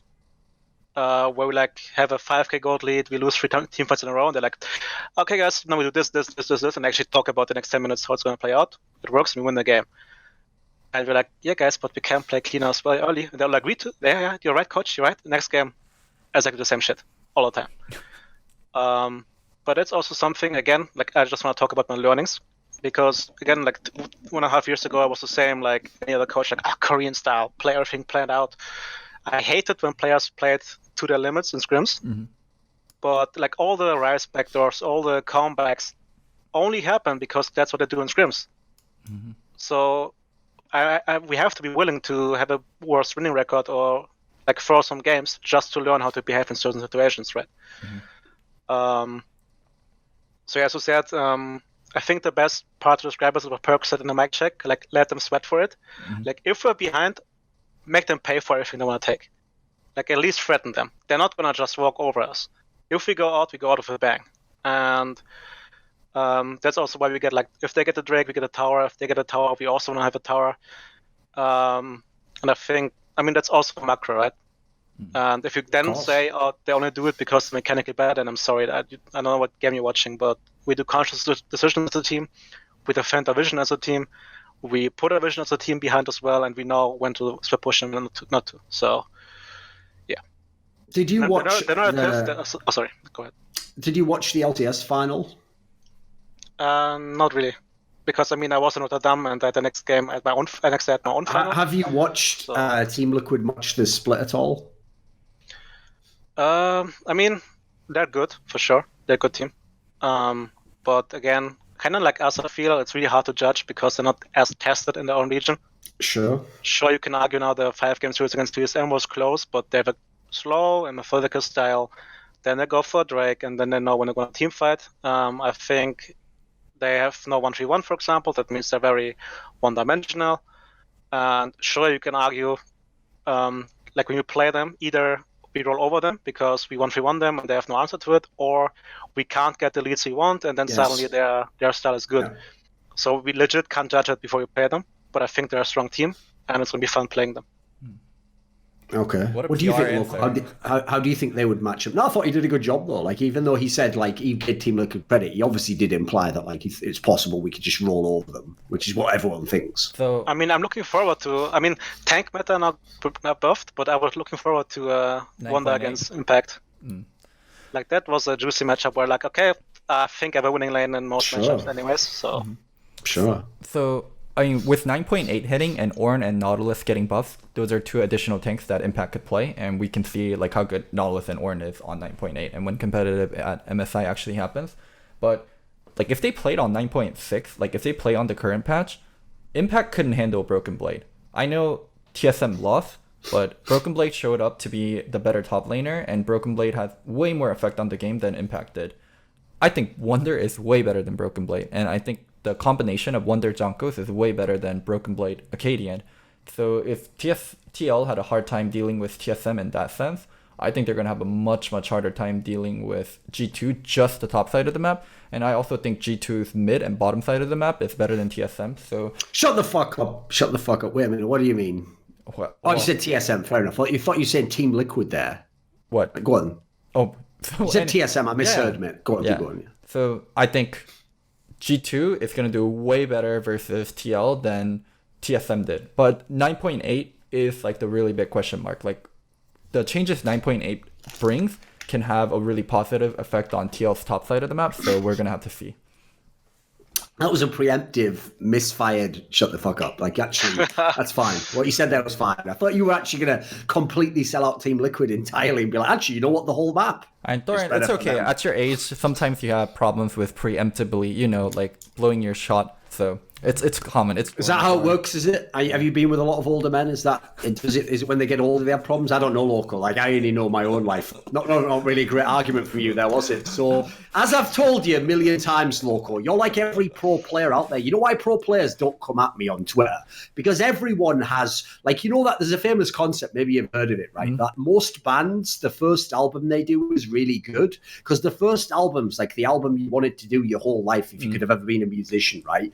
The second album isn't very good, the sophomore album, because you had to think it up right after the first album in like a next year or so. That's the metaphor, Loco, for why you can't ever actually comment. Because you could craft a really good first line. The first line might even hit. The problem is those 5 seconds where the little clockwork goes on in my brain, that's where shit ends for you. Because whatever I come out with there is just as good as anything you said. And now you have 2 seconds to think of your report. Which time all you do is nervously laugh, put your knees up near your head, fucking do this with your hair, and then that's it. That's the end of your participation. It's over for you. So you're living in your own world. I'll bring you into my world. You think pro players don't talk shit at you because they're afraid of getting clapped back? It's more so like you're the crazy, dirty, homeless person on the street going like, rah, and then like people are avoiding you, and people are like, holy shit, like watch out for the homeless person. Holy shit, we don't want to talk to him. That guy's like crazy. That guy's dangerous. Like you are. Is that legit? You're that crazy homeless person. That's why people don't interact with you. If we did like a little anonymous poll and we just went to 10 pros and we're going to only pick champions here and we ask them between the two of us who they think more favourably of, me or you, who do you think wins that? Who gets more out of the 10? I'll put you in the ground, boy. I get like 8 or 9. Like I'm talking big time. You know the players who don't like me, Loco? Shit players who I criticise all the time. You know the players who are like massive fans of mine? Suaz, Froggen, fucking... You go through like... Basically, Suaz, Froggen, Flame, the 3 players you talk about all the time? No, just go through all the Hall of Famers with all the championships. They get my shit, Local. Because what they actually appreciate... This is a serious point I'll make before we close this section up and go on to the next part. The serious point I'll make is this. The reason why the Hall of Fame players fuck with me is because Hall of Fame players themselves hate shit players. They hate the idea that, one guy has one good split and he's being compared to them. So what they are annoyed by is they watch the broadcast and they're like, dude, if you're someone like Forgiven and you watched this season's LEC, you didn't, but imagine you did, and you heard everyone like raving about Kobe as though he's like some elite AD carry, you'd be like, what the fuck? He's all right. Like he had a good split, but he's not an elite player. And they're going like, no, he's an all-pro first AD carry. You get tilted off the face of the earth, but you can't say anything normally. Now, Forgiven could because that's his persona. But a normal player, a Reckless or whatever, they can't say anything there because they don't want to look bad by flaming the player. So when I flame the player, they're just going like, oh, dreadful, that isn't it? Yeah, get him. Get this motherfucker. And they're loving that shit. Of course they are. So that's anyway, that's the point there, Loco. All that matters is this, son, is I got swag behind the fucking counter. So, Dorian, let's finish up on finals. Anything you want to ask GrabbZ or me about finals, and then let's move on a little bit to MSI. Well, a match, the tournament hasn't even happened on a patch we don't even know with teams we still haven't even figured out the fans for. Okay, right, okay then. I would just ask this, like, what actually was going on in that third game? Like, did they really actually know super early, like, we're just going to run this whole fucking game down, we're just going to win it instantly? Like, was it actually understood in the team that, like, you could 3-0 like that? Oh, you mean before the game when we, like, talk about winning the trophy? I mean, sure, it sounds cocky as fuck, but that's just how confident we are in our ability. Like, even though we say that, I think nobody in the team went to the game saying, like, game 3, oh, we got this in our bag. Like, again, that's what I meant before. We can't talk shit like this and then a reset very quickly going to the draft. We're like, okay, guys, serious again. This is a good team. How do you play it out? So yeah, I mean, we joke around and we knew we probably can 3-0, but we never would have said before the game like, guys, this is done. Let's plan for dinner. And yeah, I mean, in the game very quickly it was clear we win. So the guys relaxed. And then I think after 50 minutes, you can watch the G2 mic check. That's how it went. Like, oh, guys, you can actually go for the record. We have Herald now. So actually, that's funny again. Like, After we went like 10 kills or something, communication went like very crazy about like joking around, having fun, And then suddenly when the players talked about, we can actually get the record, guys, everyone's serious again. Like, okay, how do we do it? Okay, this, like, they actually talked about, if we get Herald now, we can't place it because if we use it in the first tower, he can't dance. How do we make Herald dance? We talked about, okay, we have to get the first 2 towers normally. Jace gets blue buff. If we get Herald at the third tower, we can probably make Herald dance. But then Wonder entered it, so we couldn't. As they could hear in the mic check, Janko said, okay, guys, don't worry. We still have 3 minutes to run it down mid lane and win the game. So then suddenly, again, communication went into macro overload. But they just ran it down. That's probably the maddest thing about the G2 lineup as well. It's like the team just skirmishes and fights so early in the game. But like if this team just got to any normal match at like 30 minutes and just did a normal 5v5, I think they'd be just as dominant, if not even more. Like it's actually, because that's the problem with using the logic. It's kind of like what you alluded to earlier, GrabbZ. Like a lot of people who want to think of League as like a chess game and they want to just look at like the Korean way of playing as well. A famous concept they often mention is the idea that you just look at the champion, you don't look at the player. And what I always point out about that is that works against most players because most players are within like the normal part of the bell curve of how good they are at the champion. Like everyone's fairly similar on like whatever, pick a random champion, Tom Kench or something. But if you get the guy who's the best in the world on that champion and you don't account for him specifically, you're going to be in a world of hurt because you're going to keep saying, like, that doesn't make sense. How can the Tom Kench do this when he couldn't, and by the same logic, when you get to these team fights, like, you have so many good players in those team fights and it just looks unfair. Like, it very rarely looks like they're going to lose a team fight unless they're massively behind. Yeah, I agree. That also comes because I think only Frost is the only caster who alludes to the fact that all 5 of them are really good at problem solving during the game. The communication that goes on after long skirmish about what actually happened and how we should approach the next fight is so crisp and just always right because they have so much experience on the matchups and going to the limits. So now, like very often it happens that somebody says, we can't team fight against them, we should do it differently. And somebody says, no, I just fucked up because I should approach it this situation. Next fight happens, he does it, we win the fight. So, and again, like they all trust each other. So if somebody says, no, we can win if I do this, then we just do it and we win. That's what, like Florian mentioned, like it never feels like we're out because the thought process goes always on, like how do we actually win this game? Can we win fighting? If yes, how? And they communicate that beforehand, and that's something I've never seen before, especially not all 5 participating equally. So that's why it's really hard to actually close the games against us. Loco, here's the meme. I'll use a traditional meme format that you might understand. So on the left-hand side of the meme, we have an image, right, of like Fnatic with all their trophies in their cabinets, and it would be like, who would win? The greatest League of Legends org in the West ever, like rebuilt many championships, great coaching staff, infrastructure, history, legacy, or one Serbi boy and his Skype group. And then it would just have like 14-year-old perks or something opening Skype, like the thing. Because he was the only one Loco from this team that was in the first G2. And then all he did is just get in fucking Skype, start playing Championship Manager, and build a super team of all the best European players around himself. Although he definitely didn't do that, Riot. This is just a joke, this segment. And there was no, checks notes, poaching involved. They just happened to all want to come to G2. Anyway, back into the thing. When he definitely built that super team all set around himself, what a sick player. And then he even at the end did the most gangster move, which is he figured out the only position they could actually upgrade in their team with like the best player was his own. So he went AD carry. What a fucking legend Perks is. Offline mentioned it in the interview, like about Perks having like the maturity and letting Caps take his spot to like complete that G2 lineup. And I mentioned it in the Perks episode when we had him on, like, aren't you scared for even just 1 second? Like, you might be shit at AD carry, like you might be bad at this role and you might be giving up your spot to Caps on your empire, like the team you built. Like you might have built a super team where their next move is to kick you. And he's like, no, it's not too close to home, all this like self-talk you're just saying right now, is it? And then, you're not too close, is it? Like, oh, wait. Shut the fuck up. What if they replace you as AD carry and then they get better without you? And like, keep going anyway. But yeah, the fact that Perks wasn't even scared for a second and he was like, no, I don't think that's going to happen. No, I think I'm going to be a god tier AD carry is a lot of swag and also a lot of maturity to allow like Caps to take that role.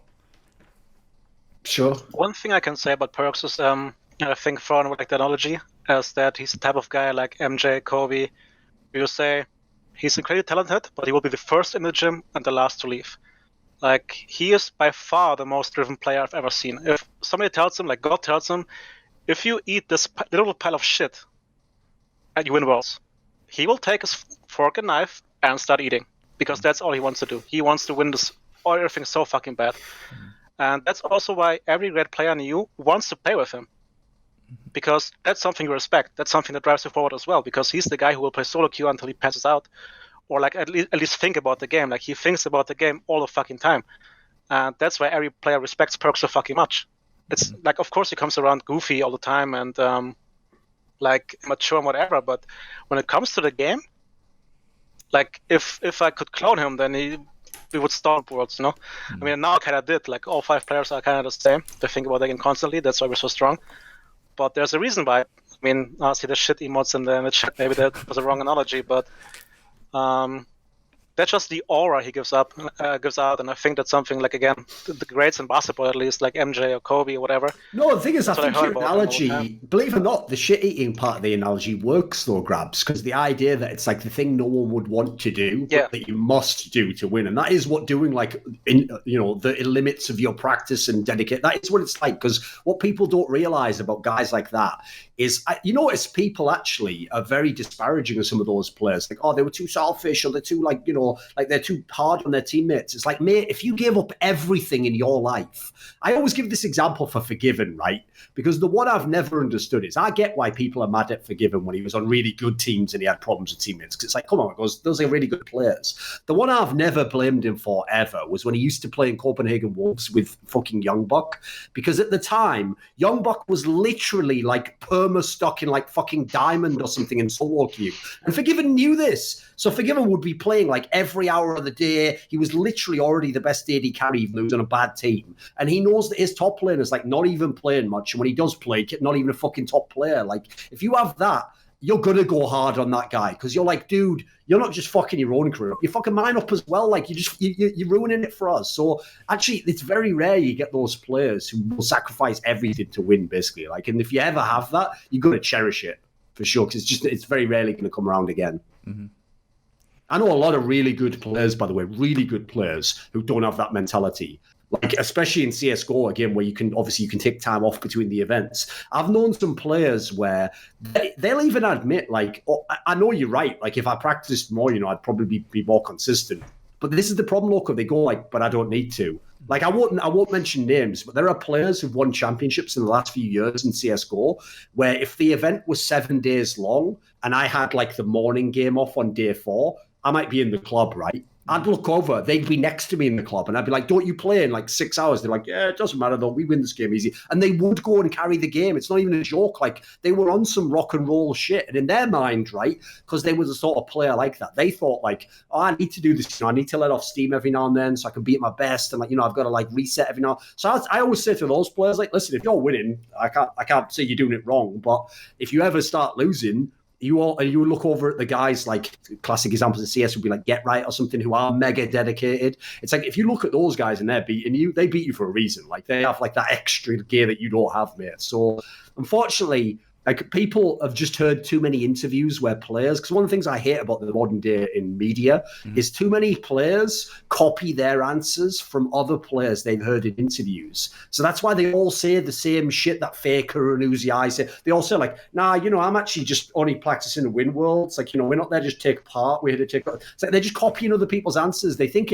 if they copy what the best player says, they'll be like the best player. They don't understand. The reason the best player says that is the end process of a long journey where he is the best player. That's why he knows he's going to win, why he knows he's prepared enough, why he has ultimate confidence. Because if you've done like I gave this analogy on that episode of Golden Glue about the guy Alex Honnold, who's this famous free solo climber where he climbs with no ropes, and the basic gist of it was, when people ask him why he's not afraid, he says like, well, I am, but the point is I'm prepared as I can possibly be. Like, since I know exactly what I'm going to do, it's like there's no point being afraid, is there? You just go and do the movements and it should work. Like, there's a logic logic to that. But if you don't practice enough, you'll never have that like security of like that feeling of pure safety in that sense. You'll always wonder like, oh, could I have done more? Would I have won that game if I'd have practiced? As long as you practice the most, that's the good thing about sacrifice and everything.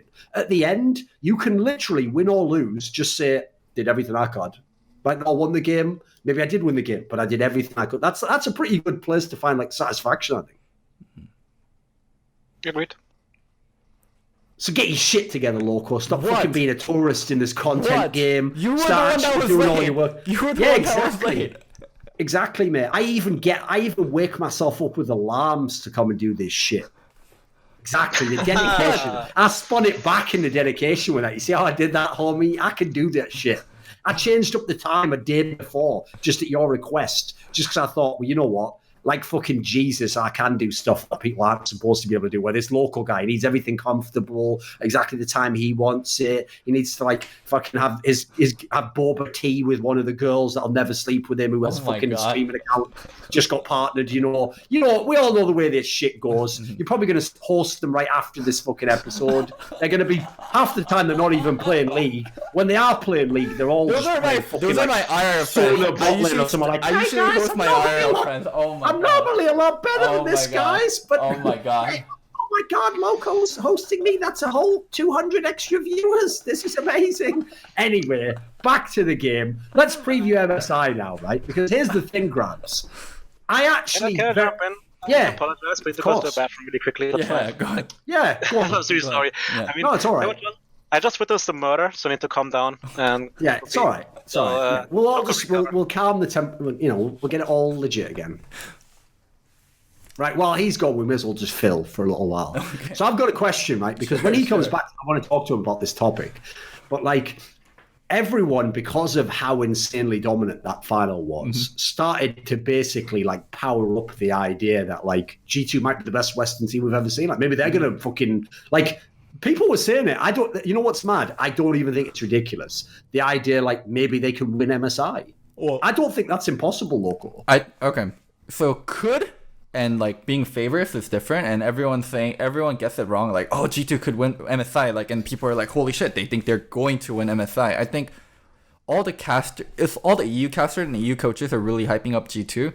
And I want to say this before G2 plays in MSI. If G2 does really well in MSI, I don't want to fucking hear shit about Europe being the best region. I really don't want to fucking hear it because I think G2 is an outlier. I think G2 is an outlier of Europe. I think... So by that logic, NA has never been a top region. NA hasn't been. NA has never been a top region. It's always been Korea. But I can easily, subscribe to that. Oh, I see what you mean. Right, I understand the logic. What you mean is if G2 does really well, that doesn't mean, for example, that Origin was as good as SK Telecom and IG or whatever, you know. Right, I get the logic there. Okay, that makes sense. I think G2 is such an outlier team right now in Europe where the next team behind G2 and Origin I'm back. Okay. So, GrabbZ, my thought on if G2 does well at MSI, which I do think you guys will do well, is I don't want to hear shit about Europe being the best region because I think you guys and G2 are an outlier team, and OG and Fnatic and all the teams are far behind. And if G2 makes finals at MSI, or even if G2 wins MSI, I think people are going to start saying stuff like, oh, Europe is the best region, or Europe is the second best region behind China if China gets first and G2 gets second. I think that's bullshit. I think you guys are an outlier team right now, and the other teams behind you guys, there's a huge gap. I mean, it's short, kind of. Like, I can't be sitting here and say it's not true when we They beat the number 2 team 3-0 twice, exactly. Twice, yeah. So it's kind of hard. Remember that, because that's the part people forget, is that format obviously never existed, so it just made G2 look even more dominant. So, I do agree. What do you think about the hype then? Because a lot of legit people as well, by the way, got really hyped by this final and were like, G2, I agree with them. Like, and we're getting to the point now where it's kind of like Fnatic at the last Worlds. You shouldn't even just do the conservative thing of like, well, if things go well, maybe they could come top 4. It's like, we're getting to the point where with these lineups, they have a chance to win the tournament. Like G2 and Paper has a chance to win MSI. I want to preface this by saying that going into the season, we said we don't care about spring. We are fan of being third because we want to grow as a team. We just were unlucky in that sense that we began winning all the games, and then suddenly the narrative was G2's a super team, has to win everything. Like, we're still in the learning process, and that's why people like Caps and Wonder say our ceiling is way higher, because there's still every scrim block something we can learn. So, first of all, I don't give a shit that much about MSI because the goal's winning worlds, and we're in a good way doing that, because we're actually improving at a rapid pace, and it showed in playoffs, I think, because I think we just improved that much as well. The hype, I can see where it's coming from, but again, it's really hard to judge regions, because either you can argue Korea is so slow, we 3-0 SKT because they don't get out laning phase, because they're Yes. like, oh, we play around Drake and then lose 2 towers, or we can't get leads, they play around Drakes, which are better than us, and we lose 3-0. So you can argue both ways, right? The one thing, though, I'm going to say is that very likely all teams that go there will scrim each other. And I think all teams are so good right now, the top teams like Liquid, us, SKT, and either JDG or IG, that the small advantages somebody has will get learned really fast. That means the gaps, if there are any, will close really fast, because all 4 teams are that good that they will learn fast. For example, I can tell you the story about when we went to Worlds last year. We played, actually I don't want to say who we played, because maybe they don't like it that much, the Korean teams. We played the Korean team, and we went 0-12, I think. And only on the basis that they were the first team we encountered the whole year who played bot lane around that jungler. It means they dove on stacked waves, and they didn't push if the jungler was not around. And you're like, this doesn't happen in EU. They just trade all the time in Europe. What is this? Like, we had no idea how to deal with that shit, because our bot went 0-5 every single scrim, every single game. But after a week, we learned that shit, and then the games were closer. And I think that the same thing will happen for MSI, that if we play them, they play us, they will learn what we do good, we learn what they do good, and then I assume, actually, at this point, for the first time, that all 4 good teams, like because I think LMS right now is not the best, should be on a similar level. And that's hype. I don't think going into there saying we're going to win for sure, but I think we have a shot, and the other 3 teams have as well. And we're gonna see really good League of Legends. That's what I believe. So there's this like weird alliance between G2 and Griffin. I know Ocelot posted about it, and I know the Griffin CEO posted about it. Like, what exactly is like the G2 Griffin alliance? Like, what exactly is like the G2 Griffin partnership? I guess there is some. Like, we haven't talked to each other. Maybe it's the beginning, right? Like, that's also how it can happen, that CEOs meet and they say, okay, we like your team, you like ours, let's do something together. We haven't booked scrims yet, so it can be that we scrim them more often and they're willing to scrim us, but right now there's like no huge alliance behind the scene where like, oh, we talk all the time, we exchange picks. So right now there's no... Okay, so it's nothing like super significant or anything like that. I thought it'd be something like they allow you guys to borrow the facilities, like when you go to Korea, and then like you guys. No, it's just the only other. It's just the only team that they could find that was Korean that could communicate with them. You're probably thinking, what, because of the language difference? No, because Tarzan is one of the only people who can talk to apes. So, think of it. It's pretty good. Wasn't a bad one. It was impromptu. Yeah, not bad. Anyway, jokes aside, wasn't bad. So here's the thing, though. I actually do feel like the interesting detail about this final is what GrabbZ just said there, which is the one thing you can never account for with Korean teams is how they improve, like when they have any practice time at an event. Like, people have already seen sometimes the Korean teams that go to Worlds weren't even the best one in LCK and they win Worlds. And you go and you look, famously, even if they lose games in the group stage, when they get to the quarterfinals, they become magically invincible in a way they weren't before. So my main worry in that sense is like, SK Telecom has so many good pieces. They definitely could become the best team and win the whole MSI. But I actually do kind of feel like the SK Telecom I saw play against Kingzone and Griffin, that team could definitely lose early to a team of G2's level, because that's the thing.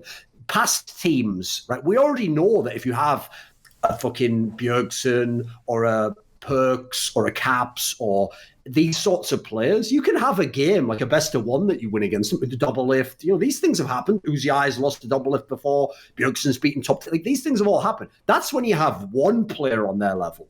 G2 has players, like, I realize SK Telecom does have like a super team essentially with how many good players they've got, but G2's pretty close local. Like, people have to give credit. Like, this is like a Western super team. So it's like even in terms of individual ability, I think it's possible to win these games. Well, I didn't get to mention it that much earlier, but I think there has been teams of G2's talent gathered together before. Like even Wait a minute. Stop one second.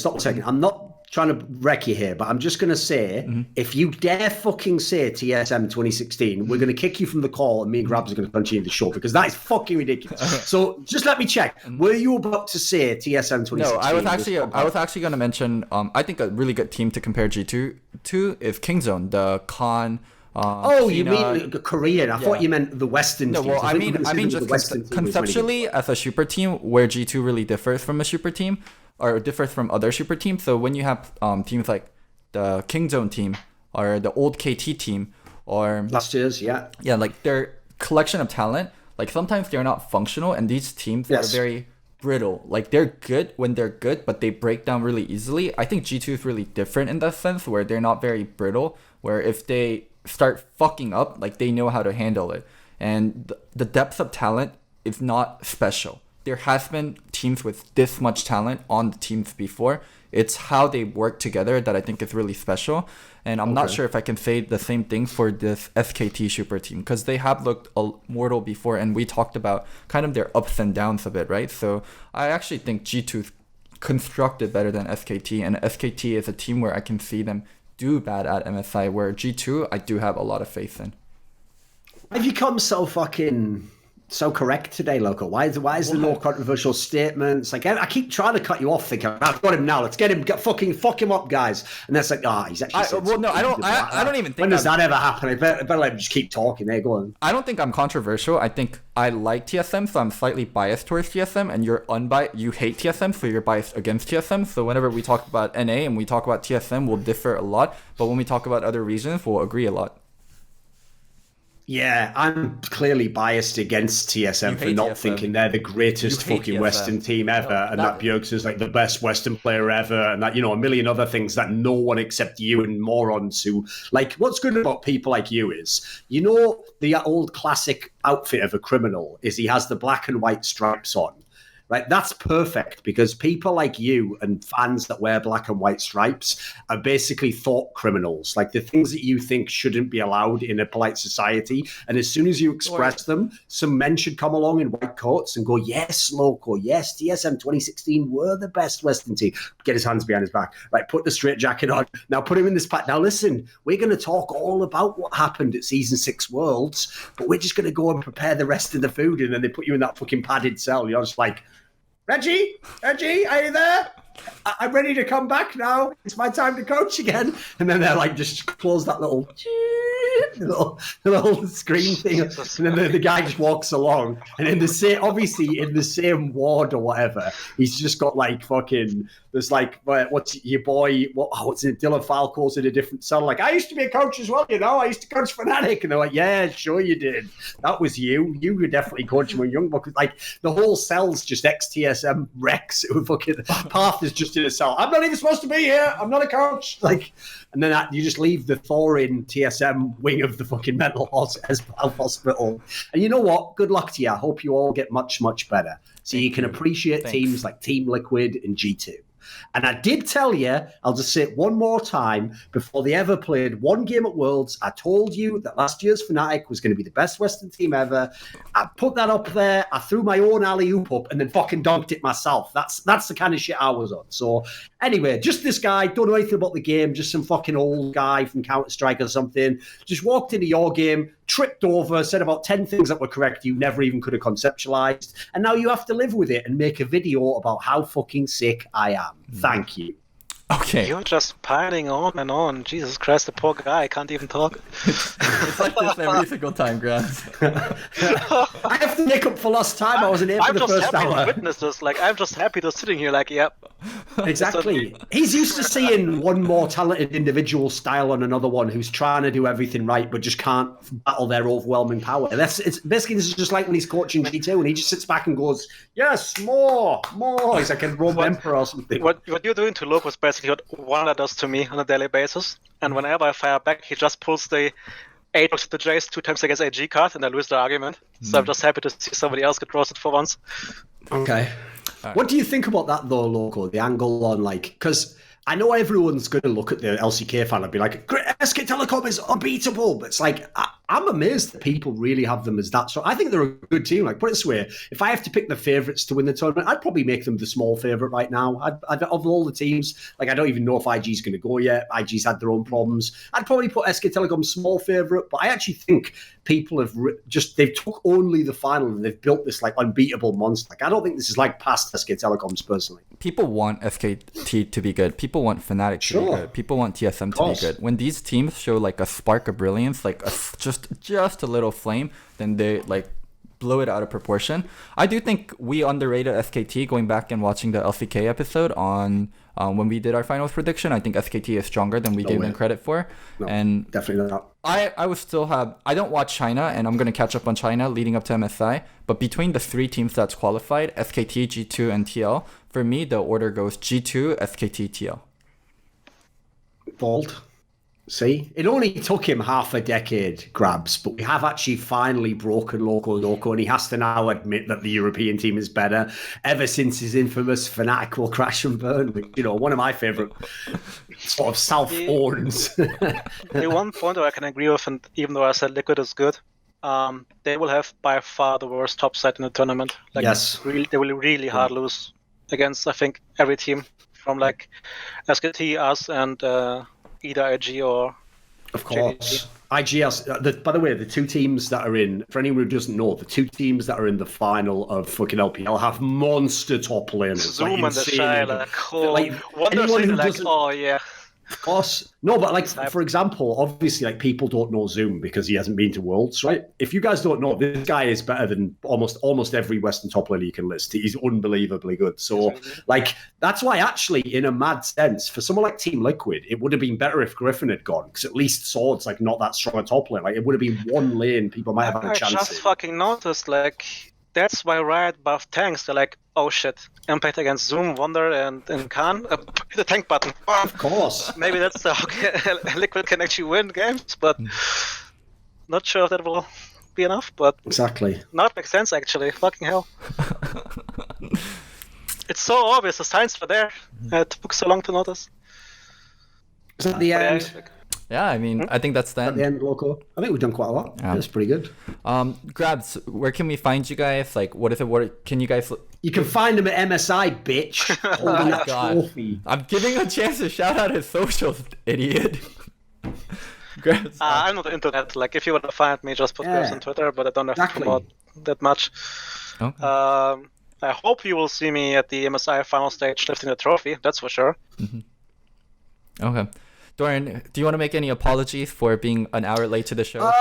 No, but I'd like to say, first of all, apologies to the viewers of the show that you had to endure an hour of Loco attempting to host a show. It's not his forte. He's just a young guy coming on, and it's like someone. In fact, actually, I feel bad because it's irresponsible. It's like letting a little child swim in the pool with no lifeguard on duty. Like, anything could happen. This guy, his hair could get caught in the bottom of the shallow end. He could drown. Anything could happen. I wasn't there to save his ass, and I feel bad for that. Secondly, for my socials, all you do is go to twitter.com/Locodoco, and if you see a button that says following, just click that. And then when it no longer says following, you're following me on Twitter, right? So if you could all go and do that, right?